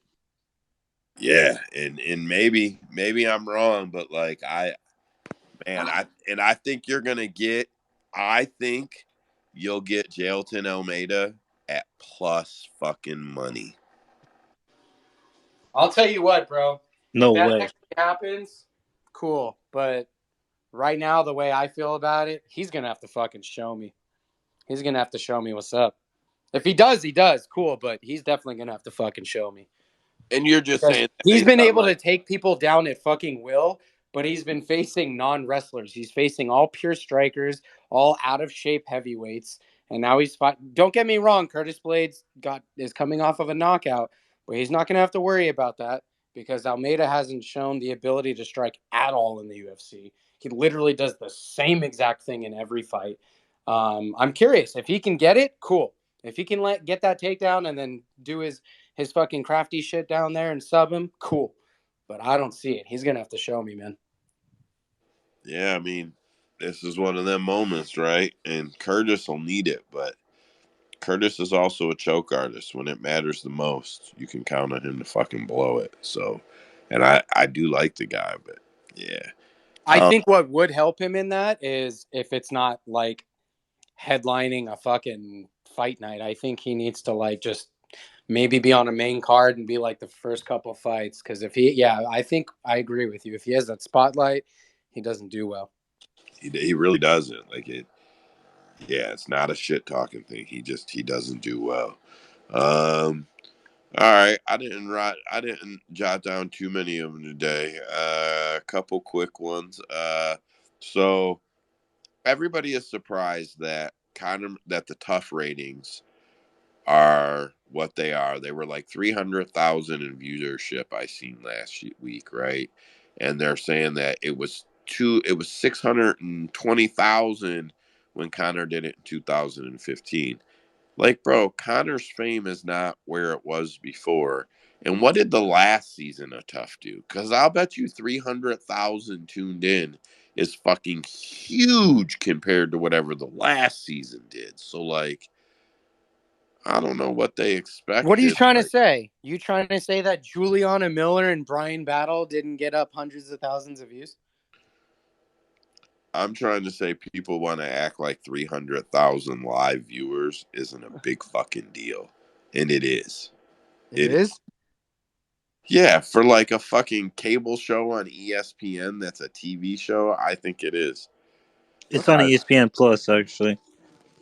Yeah, like I think it is 300,000. I think it's fucking good ratings. Like I don't know. I don't think it's great, but like I don't think that show is getting $100 million in funding either. It's a fucking gym with a house put inside of it. Like I don't. Whatever. And they speed it up. I think it was a little fast, but spoiler alert. I guess McGregor's team lost again. Bro, I called it. Dude, I was just getting ready to watch the fight. You fucking dick. I didn't watch it yet. I won't watch it after this, but I guess. I mean, I don't want to because since I know who wins, this is my bad. I'll bet you Connor's team doesn't win one fight all year. If they do, it'll be just one. He's a horrible coach. He really is. He's like, you feel the power you're putting into that now? Wait, you didn't tell him to do anything except what he was doing already. Okay. He made them fight. Like first thing, he's like, all right, a full fight right now. You guys all got to fight right now. Like what? Mm-hmm. He's like, let's fucking go. It's time to die, right? And then Kavanaugh's over there like, this is a special time in their life. I want to be part of it. But I'll give Chandler's a good coach, though. I'll give it to him because that first fight, he broke down that fight. He capped that fight perfect to a T. Oh yeah, he's gonna gain a mental edge over Connor, but Connor's gonna be too big for him if they fight at 170, and it won't fucking matter. Ariel Helwani blames everybody except Jeff Gordon for Jeff Gordon getting a concussion and then going to fight with the concussion. They say the UFC should have known, but apparently Jared found out from his own doctor and healed himself. I'm not sure how you heal yourself from a concussion in 6 weeks. Maybe you guys know. I don't know. I'm not a doctor. And the UFC pulled him from the card, and fucking Ariel just does not lay up on the UFC should protect him and the coaches should protect him. I understand fighters are gonna fight. Like at some point though, don't be stupid. Okay, you're a fighter. Being a fighter doesn't make someone a fucking idiot. It doesn't make them dumb. Like if the dude knew he was concussed and he knew that the UFC and their doctors didn't know it, he should have told them. He should have told them 6 fucking weeks ago when he found out as a courtesy to his opponent. I don't know. I have a huge fucking problem with it. I think it's Jeff Gordon's fault. Like, am I an asshole? Do you guys disagree with me? I'm really asking. No, No, I think it's fair to say that. It's same. like it's kind of like the TJ Dillashaw thing. It's like he knew 6 months ago his shoulder was fucked up.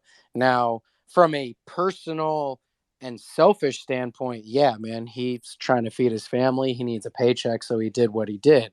Yeah, yes, it was disrespectful to the other fighter in the division, whatever else. I get it. I get both sides. I understand both sides. Same. If they got an injury, they gotta let us know beforehand. You know. Well, yeah. Then he goes on the pre-fight press conference. He's like, "Yeah, I got to go on as a fighter. So I had like the concussion and like I self-healed and I'm here and like." Is that you hoping the UFC will hear it and cancel the fight so that you don't have to call them and feel like you're calling up? I don't know. Whatever. It was just fucking weird, man. It did. It's an interesting thing. I mean, yeah, as a fan, I think it's fucked up because you fuck up the card. But I mean, as a man, as a person, I can't hate on him, bro. I get it. This is business, man. Yeah. Yeah. I mean, yeah. Agreed. But I don't know. Whatever. I don't blame anybody else. So glad Andrew's still here and active right now. The PFL lost half of their fucking roster at 205 for PEDs midway through the season. Yeah, I don't get how we go like 3-4 years without really hearing a peep, and then all of a sudden, like 1 week is like surprise fucking drug testing or some shit. Chaco, Fakradine, Santos, that's how. Yep. Like, I'm not, like, yeah. I mean, I don't know what to say. It's like, dude, don't be dumb. Like, what do you want me to say? So if I've got the numbers right, they've had 10 fighters pop this year, and 5 of them popped halfway through or at least after the first fight of the 205 season. So they re-rostered for the season. So you basically just took Jesus. the B League and D League the fuck out of it. Is that right? Like, I don't. Man, that, like, to me, anybody who's paying attention, that fucking kills them. That fucking kills them at 205, in my opinion. Not really. The way the UFC's firing these people, they could scoop some of them up. They did. Jocko, Santos, Fakrady. Yep. They all left the UFC like, yo, let's get some juice and go to the PFL. Jorgen De Castro's bum ass, dude. Dude's from my area. Still sucks. Thiago Santos at signing day. Y'all drug test? PFL on drug signing day. Not typically. It'll be fine. It'll be fine. It'll be fine. Santos. Okay, it'll be fine. Let me sign here. What the fuck? Like, I don't. That's crazy to me.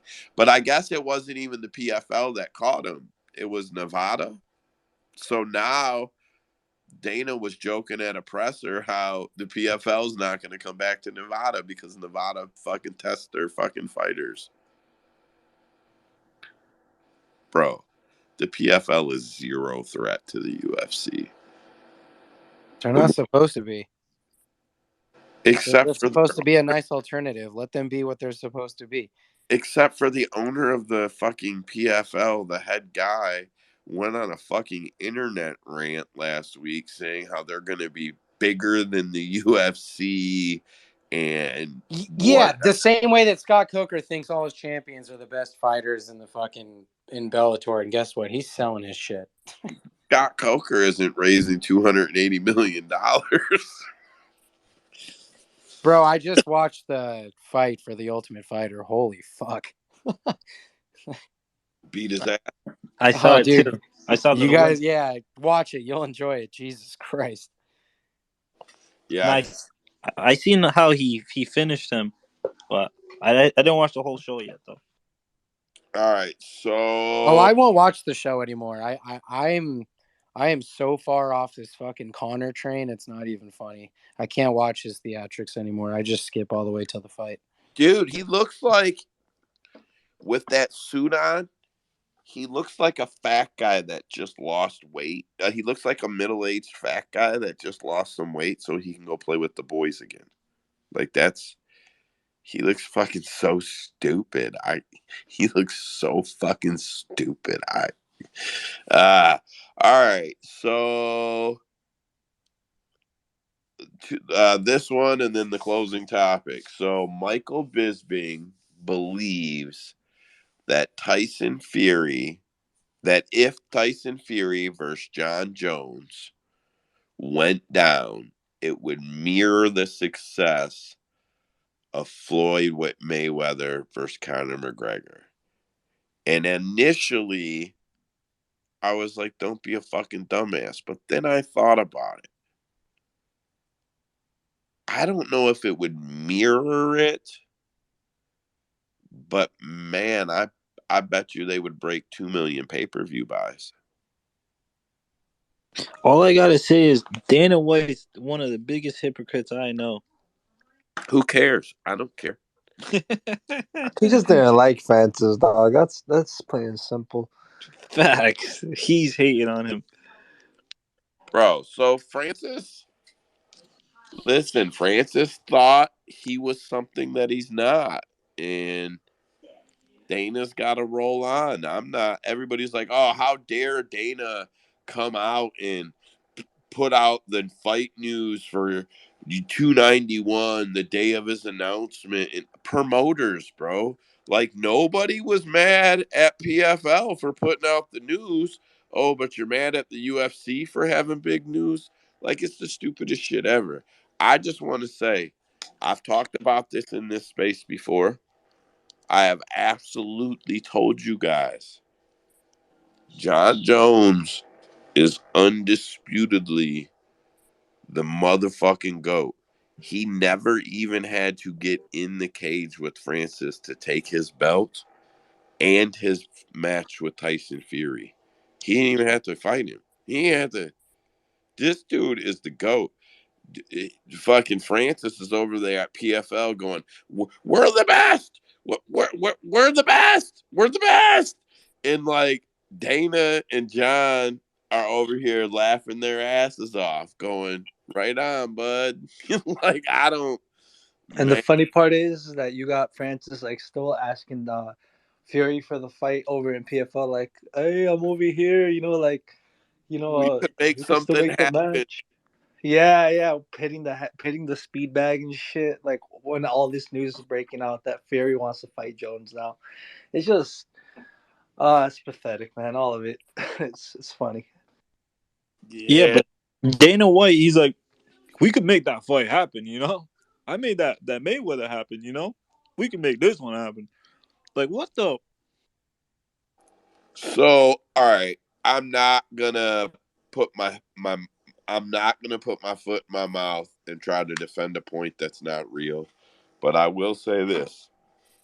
Floyd, whoever Floyd's dude is, baby probably knows. The one with the ball head that always wears, Leonard Ellerby. yeah, the dude that always wears the sunglasses, no matter what, always got the fucking sunglasses on. He's always smiling and shit, thinking he's cool. I know exactly Yeah. what you're talking about. Yep. So he did make good mention because I promise you guys, from the very first time Conor McGregor said Floyd Mayweather's name, I went on my phone. I followed Floyd Conor, Maymac. I followed every fucking topic I could, and I chased them for that entire every headline all the way to that, and I went to the fight. I went to the card, right? So like, and Floyd's team was very open about saying that the UFC was instrumental in getting it done and how easy Dana and them were to work with. I'm not saying they paid him, and some of the shit that Dana's saying is just stupid, but like, it was credited that they were helpful and involved in it. So I think they could get it done. I think if the UFC wanted that fight to happen and Tyson Fury wanted it to happen and John Jones wanted it to happen, I think they could get it done. I don't think it breaks the pay-per-view records, but I do think it hits 2 million pay-per-view buys. And I do want to touch on your point about like Francis. Like everyone says Dana's hating on Francis. No, he's not. He's just like everyone thinks, oh, because Francis didn't get his way, Dana's hating. That's not the truth. Dana's not going to offer Francis Ngannou something that he wouldn't even offer a guy like John Jones. I mean, And he has a company to promote, bro. yeah, and Just who the laugh. fuck is Francis, bro? A guy that fucking had some flashy knockouts and everyone decided to hop on his cock? Like, he's not. John Jones would have beat his ass. I'm telling you guys. You guys Bro. would have been like, I oh, I don't want to know. That see. would have been a good fight that No, we're bro, never he gonna would have see. beat his ass. But Dana White was like, he was ragging on Ngannou, and then next week he's like, "Yeah, we can make this fight happen, though. Man, We can Francis we can took do that. this." Man, he took his route right out of town because he didn't want no part of that.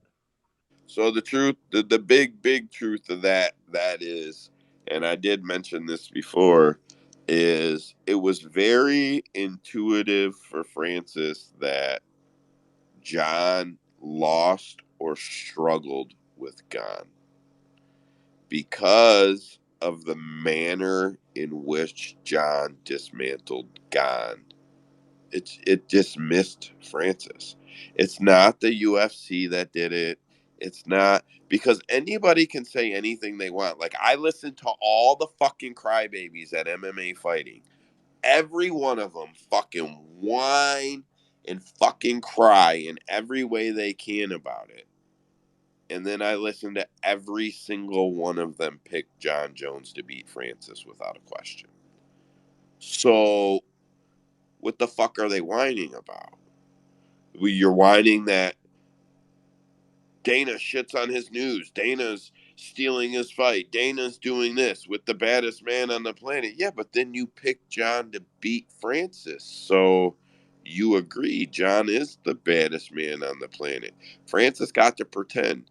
It was the same shit.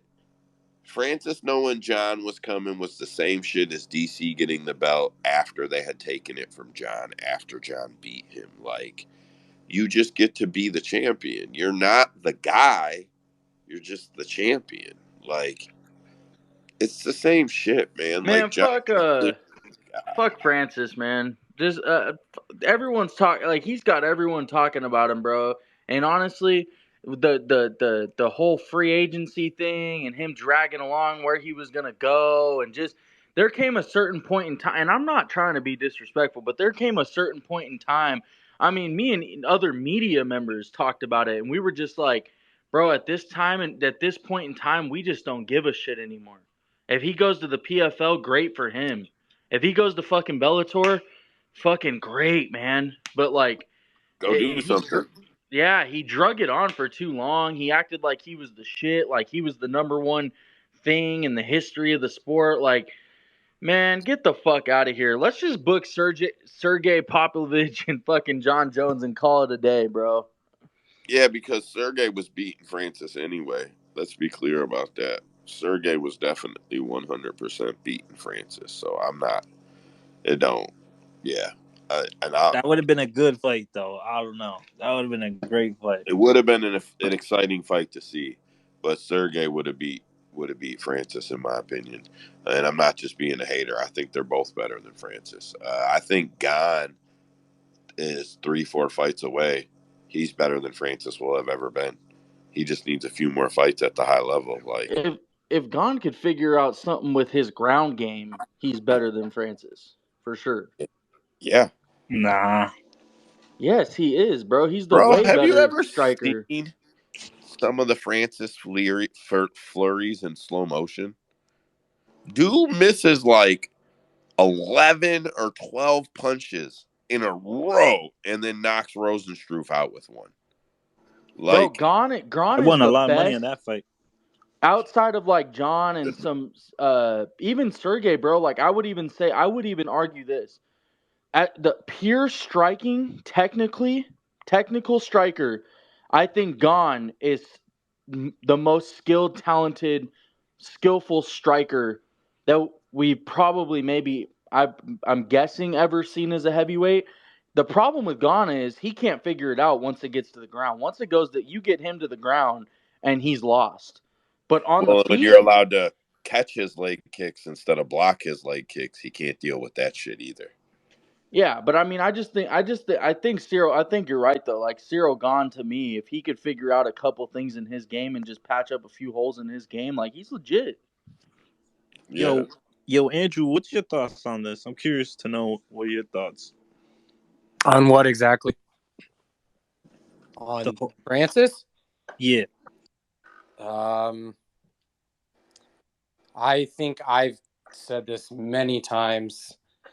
I do not care about inactive fighters, and I do not care about retired fighters. I care about fighters who fight. So next year, when he actually decides to fight, I'll be glad to talk about Francis. But for right now, I don't really care. Good for him for his deal. He had a great deal to sign with PFL. I'm happy for him. I'm happy for all that he got because I will never root for a man's downfall. But yeah, I don't really have an opinion because nothing means anything right now. That boxing thing is a farce. That shit's never happening. So yeah, I'm good. If you want to talk about Ode Osborne, Andrew will talk all night. Oh, I mean, if you want to talk about Ode Osborne, hey, it's crazy, bro. When I was at the fights this weekend, I ran into him. Did you? Oh yeah, I remember Yeah. you So I saying saw that. him in the back. We were talking in the line at the bar, and then him and his girlfriend were actually sitting right behind me. So we talked for a little bit there too. Nice. Very nice. That's so cool. Yeah, he's a badass dude, man. You should have told him. You should have told him about the space and maybe try to get him scheduled. Bro, I was already hammered. I'm sorry. So that's the only thing I regret about that is I shouldn't have drank, bro. I shouldn't have drank. We gotta get Andrew some On Topic shirts, bro. He'd be going to the Apex, man. Some On Topic. Oh yeah, we're gonna have them made by Fight Week. Yes, we Certain are. fighters are cool, man. Like with that type of shit. On that tomorrow to you, Andrew. So Andrew, especially, but everybody on the mic. So, if Jake Paul fights MMA against, oh my god, some PFL fighter, right? Because that's what it's going to be, and on that, he's the undercard for Francis Ngannou fighting some PFL fighter that's getting $2 million guaranteed. And then Kayla Harrison will be the co-main with fighting some PFL fighter, probably, right? But Kayla's not the champion, and she probably won't get to fight the champion either, but whatever. So it'll be Francis for a belt, I think. Super fight belt. Okay, so no belts. So the PFL is going to put together a card that's got Francis and some guy, and then Kayla Harrison and some guy, and then Jake Paul and somebody who we're supposed to believe is legit in MMA. Fuck it. Let's say they get Nate Diaz and he comes over and he does it. Like, let's just fuck it. Just entertain it. So I got Francis Ngannou versus some guy, Kayla Harrison, and then I got fuck it, Nate Diaz versus Jake Paul. I got Fuck it, Nate. let's do Francis versus Ben Rothwell. Yeah, Or okay. So Jorgen. that's the name. And then That's the start name, it, right? and then start an intergender league. and then they put Shane Burgos on there, and the Olivia Mercier, whatever, he's on there, and then all their champions, all of them, right? All of them, all of the season champions are on the card, and then does it even break 500,000 buys? Bro, Oh, it doesn't even do a third of what Angela Hill and Mackenzie Dern would do on a pay-per-view headliner. I guarantee Nah, it come on. doesn't, bro. I'm just Come on. Jake Paul versus I'm whoever? just fucking with you. If you beat Joe, so that was gonna be the joke if you didn't say Nate Diaz versus Jake Paul. But I do think in an MMA fight with Nate Diaz and Jake Paul, with how many people that actually would love to possibly see Jake finally get his ass kicked, they That would would sell. probably tune into that. That would sell for sure. Any Ngannou I after? think it would Hey sell guys, because how big of a name Nate is. let, That's wait, why. wait. What do And we Jake. need? Wait, Andrew. Do you think it would break 500,000? No. Okay, so what do we mean by sell? Let me I think it would do 250 to 3 in between. I'm streaming it either way. Yeah, so this is Okay, what I you was know gonna what? say. Now that David I'm Felderman just announced that. Listen to this, bro. Yeah, I'm BFD thinking about that now. did Streaming. 100. Did you hear? They did Yeah. 100,000 buys, and they proved they had 700,000 streams. Like, Okay, fuck. so I would say it would Yo, possibly Stream do East, man. 200. What? I think it might do 200. Like 215 on the high side. Yeah, and that's being you know what? I really do think people would buy that, but with the streaming going on, I mean, you got to think how many people. Okay, so the UFC for instance, when the UFC does 400,000 pay-per-view buys or viewers, right? Total, let's say 400,000 viewer or pay-per-view buys. You got to think about the other fucking 1.1 million that are probably streaming the shit. Like that aren't Oh buying yeah, the pay-per-view. It's like when probably more Connor, people streaming. like if Connor and Floyd did 6 million, bro, 10 million people watched. Like, and you won't convince me otherwise. If they actually did 6 million buys, at least 10 million people fucking watched. Probably 15 million. Like, I agree with you.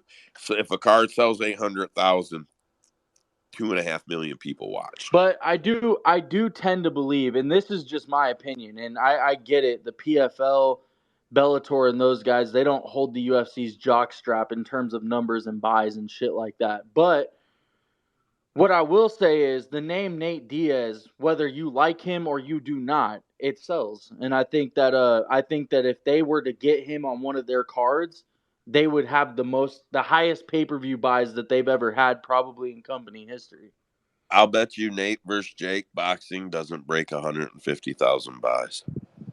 And I'll bet you, I will actually bet you, it won't Yeah, break. but I don't want. But I think watching them fight in a cage where you could fucking elbow, knee, kick, Doesn't like, matter. is After better Jake than knocks Nate boxing. out, nobody's gonna take Nate serious in an MMA fight to fight him. So we agree that Nate's gonna lose in the boxing fight. Oh Fight, fuck right? yeah, he's gonna lose. Andre Ward For talking sure. about Andre Ward getting famous, talking about how why Nate Diaz could surprise everybody. Get the fuck out of here, bro. Listen, man, there's some simple math. Them boys are having an arm punching fight. Jake Paul's arms look like watermelons. Nate Diaz's arms look like cucumbers. You know what I'm saying? Like some joint. Like this is an arm punching match. Like this. I do think this is me personally. I think Jake will beat him, but and honestly he'll probably end up. I don't know if he'll knock him out or it'll go to decision because I think that those fights do have. I am a believer that the Jake Paul stuff does have something in it with some type of rigs. I just don't know where they're at. That could be any type of a rig. I'm not saying it could be winner. It could be anything. It could come from anywhere. But I'm just saying, because even Tyron Woodley had came out after their The what was it, first hydration clause, fight. or And the weight clauses and shit. yeah, but also he said that there was a clause where he wasn't allowed to knock Jake out. So, because remember when he hit Jake and Jake almost went through the ropes, he kind of had to pull back on that. Like I I never. So I listened to all that, and I never heard him say it. I heard him not deny it. let me try to find. I thought he said maybe I'm wrong. I could have He I didn't. could be He I would. could be mis like not informed, but like heard something. But I thought that's what he said, but So maybe he I'm didn't. wrong. He didn't say it. He's sitting outside. I know the interview you're talking about. He's like outside holding his phone. I know the exact interview you're talking about. He didn't say it, but he's asked about it, and he like moves on in like a slick way where like he's not gonna answer that. Oh, okay. I think actually you are right about that. Now that I remember, but Yeah, I and then it was a okay. Yeah, you're right. You're right. but Actually, what he does do is Jake has clauses where you can only gain so much weight by the morning of the fight, and you can only gain so much weight 3 hours before the fight. So like he's making these guys stay cut the whole time. He's not letting them put the weight, the size, the hydration back on. So they weigh in, and then they've got to pick to either give themselves food or water. They got to pick because they can't balloon back up to their regular weight. And then somehow, some way, Jake's got this shit figured out where he looks like a fucking monster when he goes in there next to these guys. So like, I don't know. He's got some tricks up his sleeve, but it's the same thing as like Floyd. If you listen to the way Floyd sets up his fights, it's got to be Mexican gloves made with rawhide that tie from the top down. It's got to be the Kingsbury such and such rules. It's got to be this size ring. It's got to be these style boots or these style boots. You can't wear like, bro. They set everything up so that it is just like exactly the way that he wants to do it. And like for whatever reason in boxing, all those little things seem to help.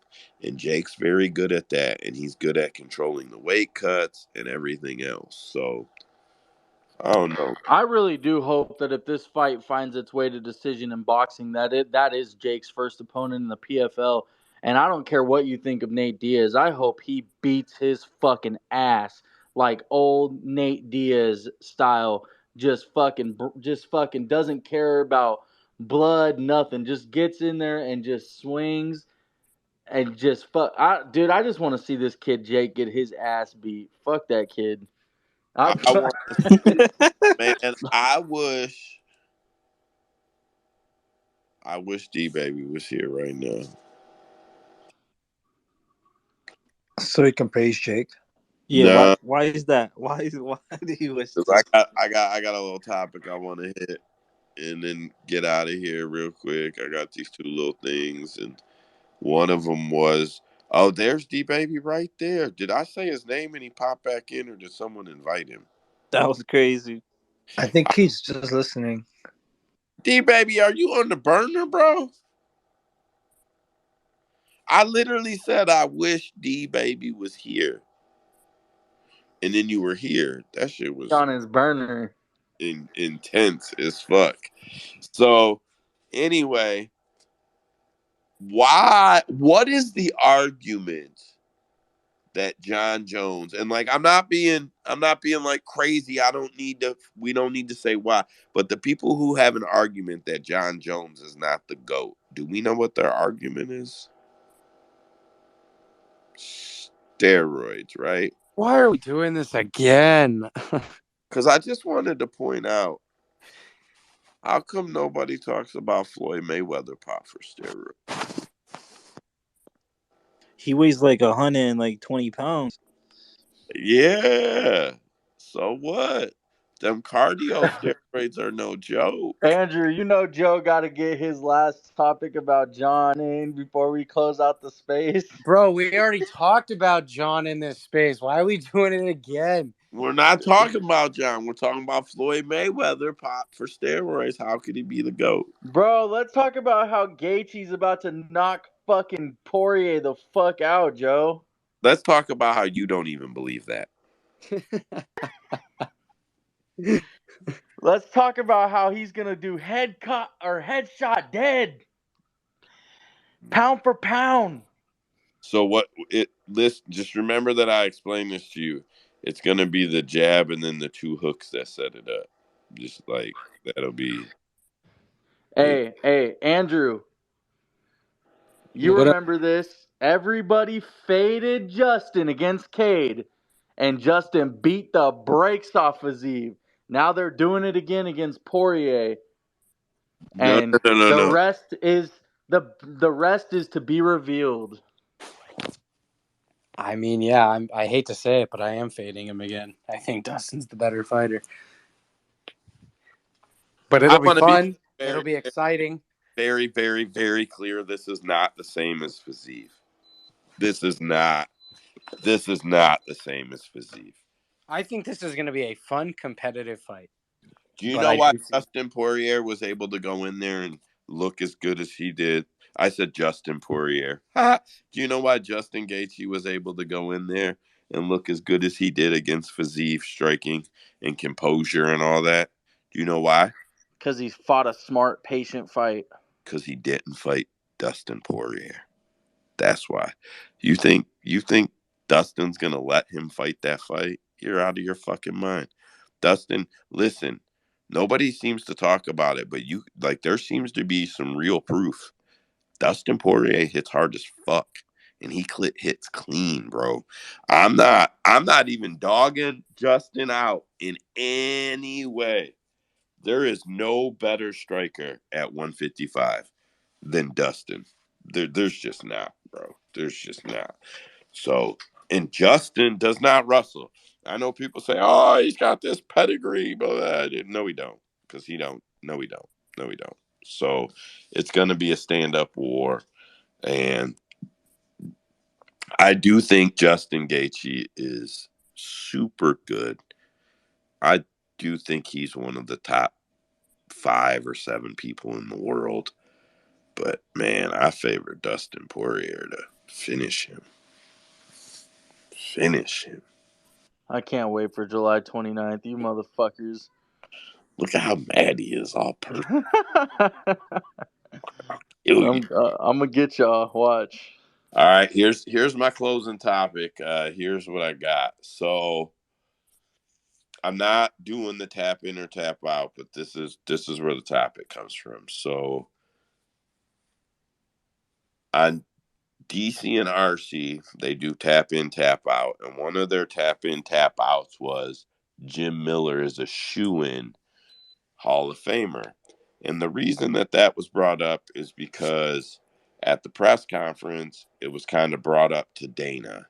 And Dana kind of, in a roundabout way, said maybe, but, I don't know. He didn't really answer the question. So MMA is an early sport with an early Hall of Fame.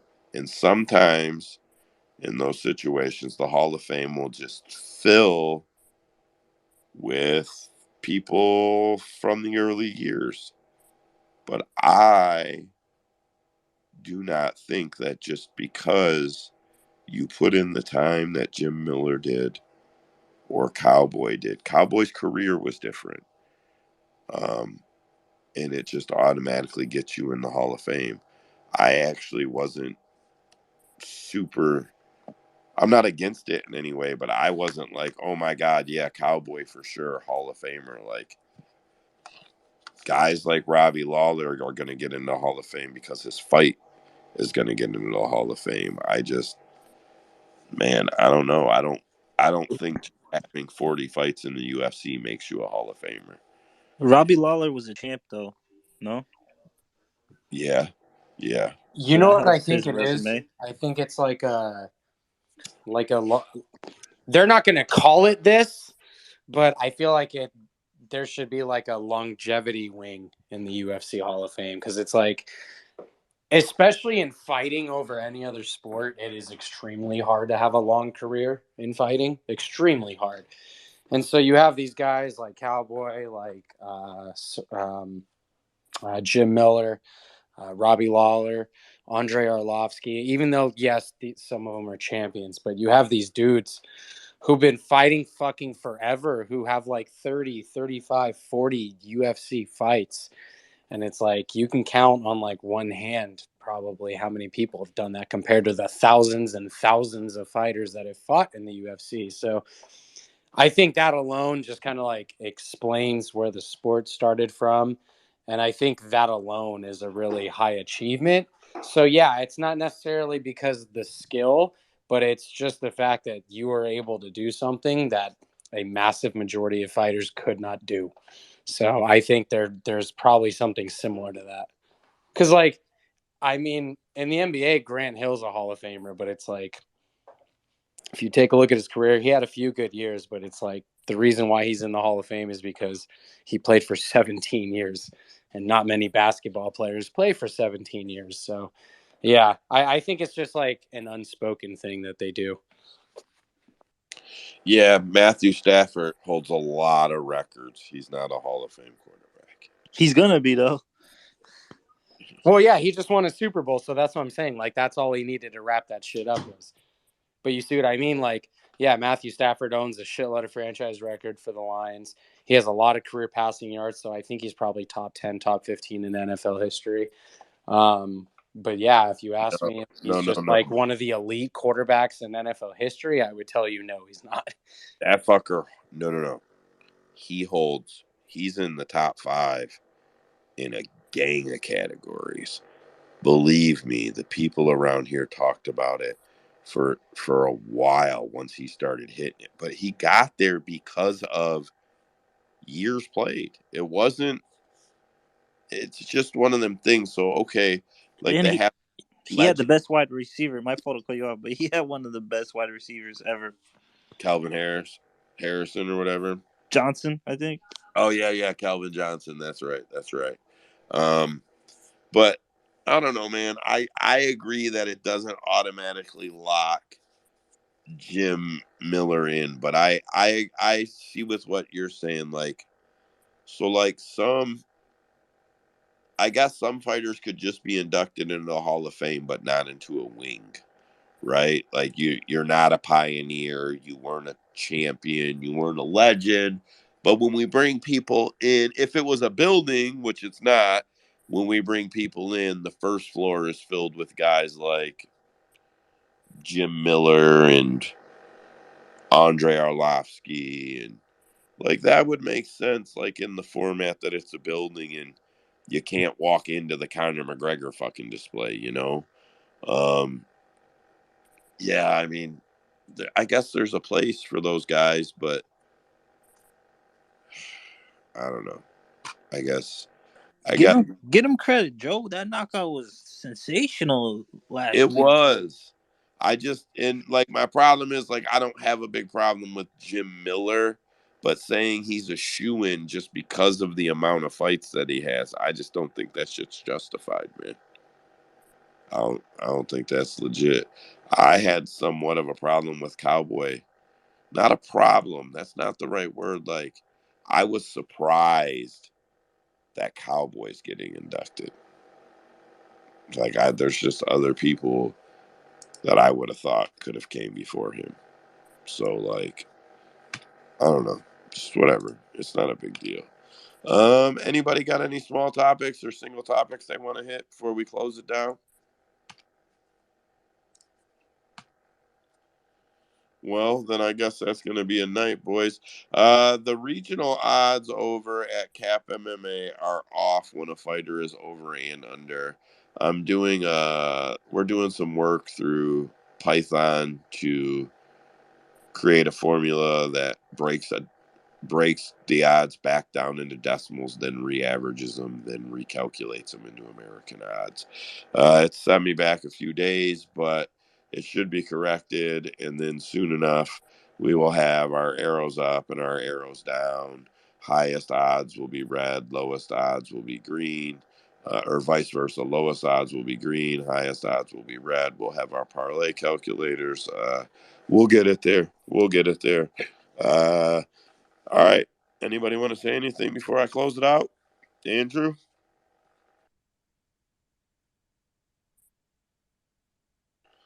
Thanks for having me, man. Appreciate it. Well, thanks for not leaving me hanging, Zach, because everybody else just sleeping, bro. Okay, thanks for stopping in. Dead Picks just hopped out.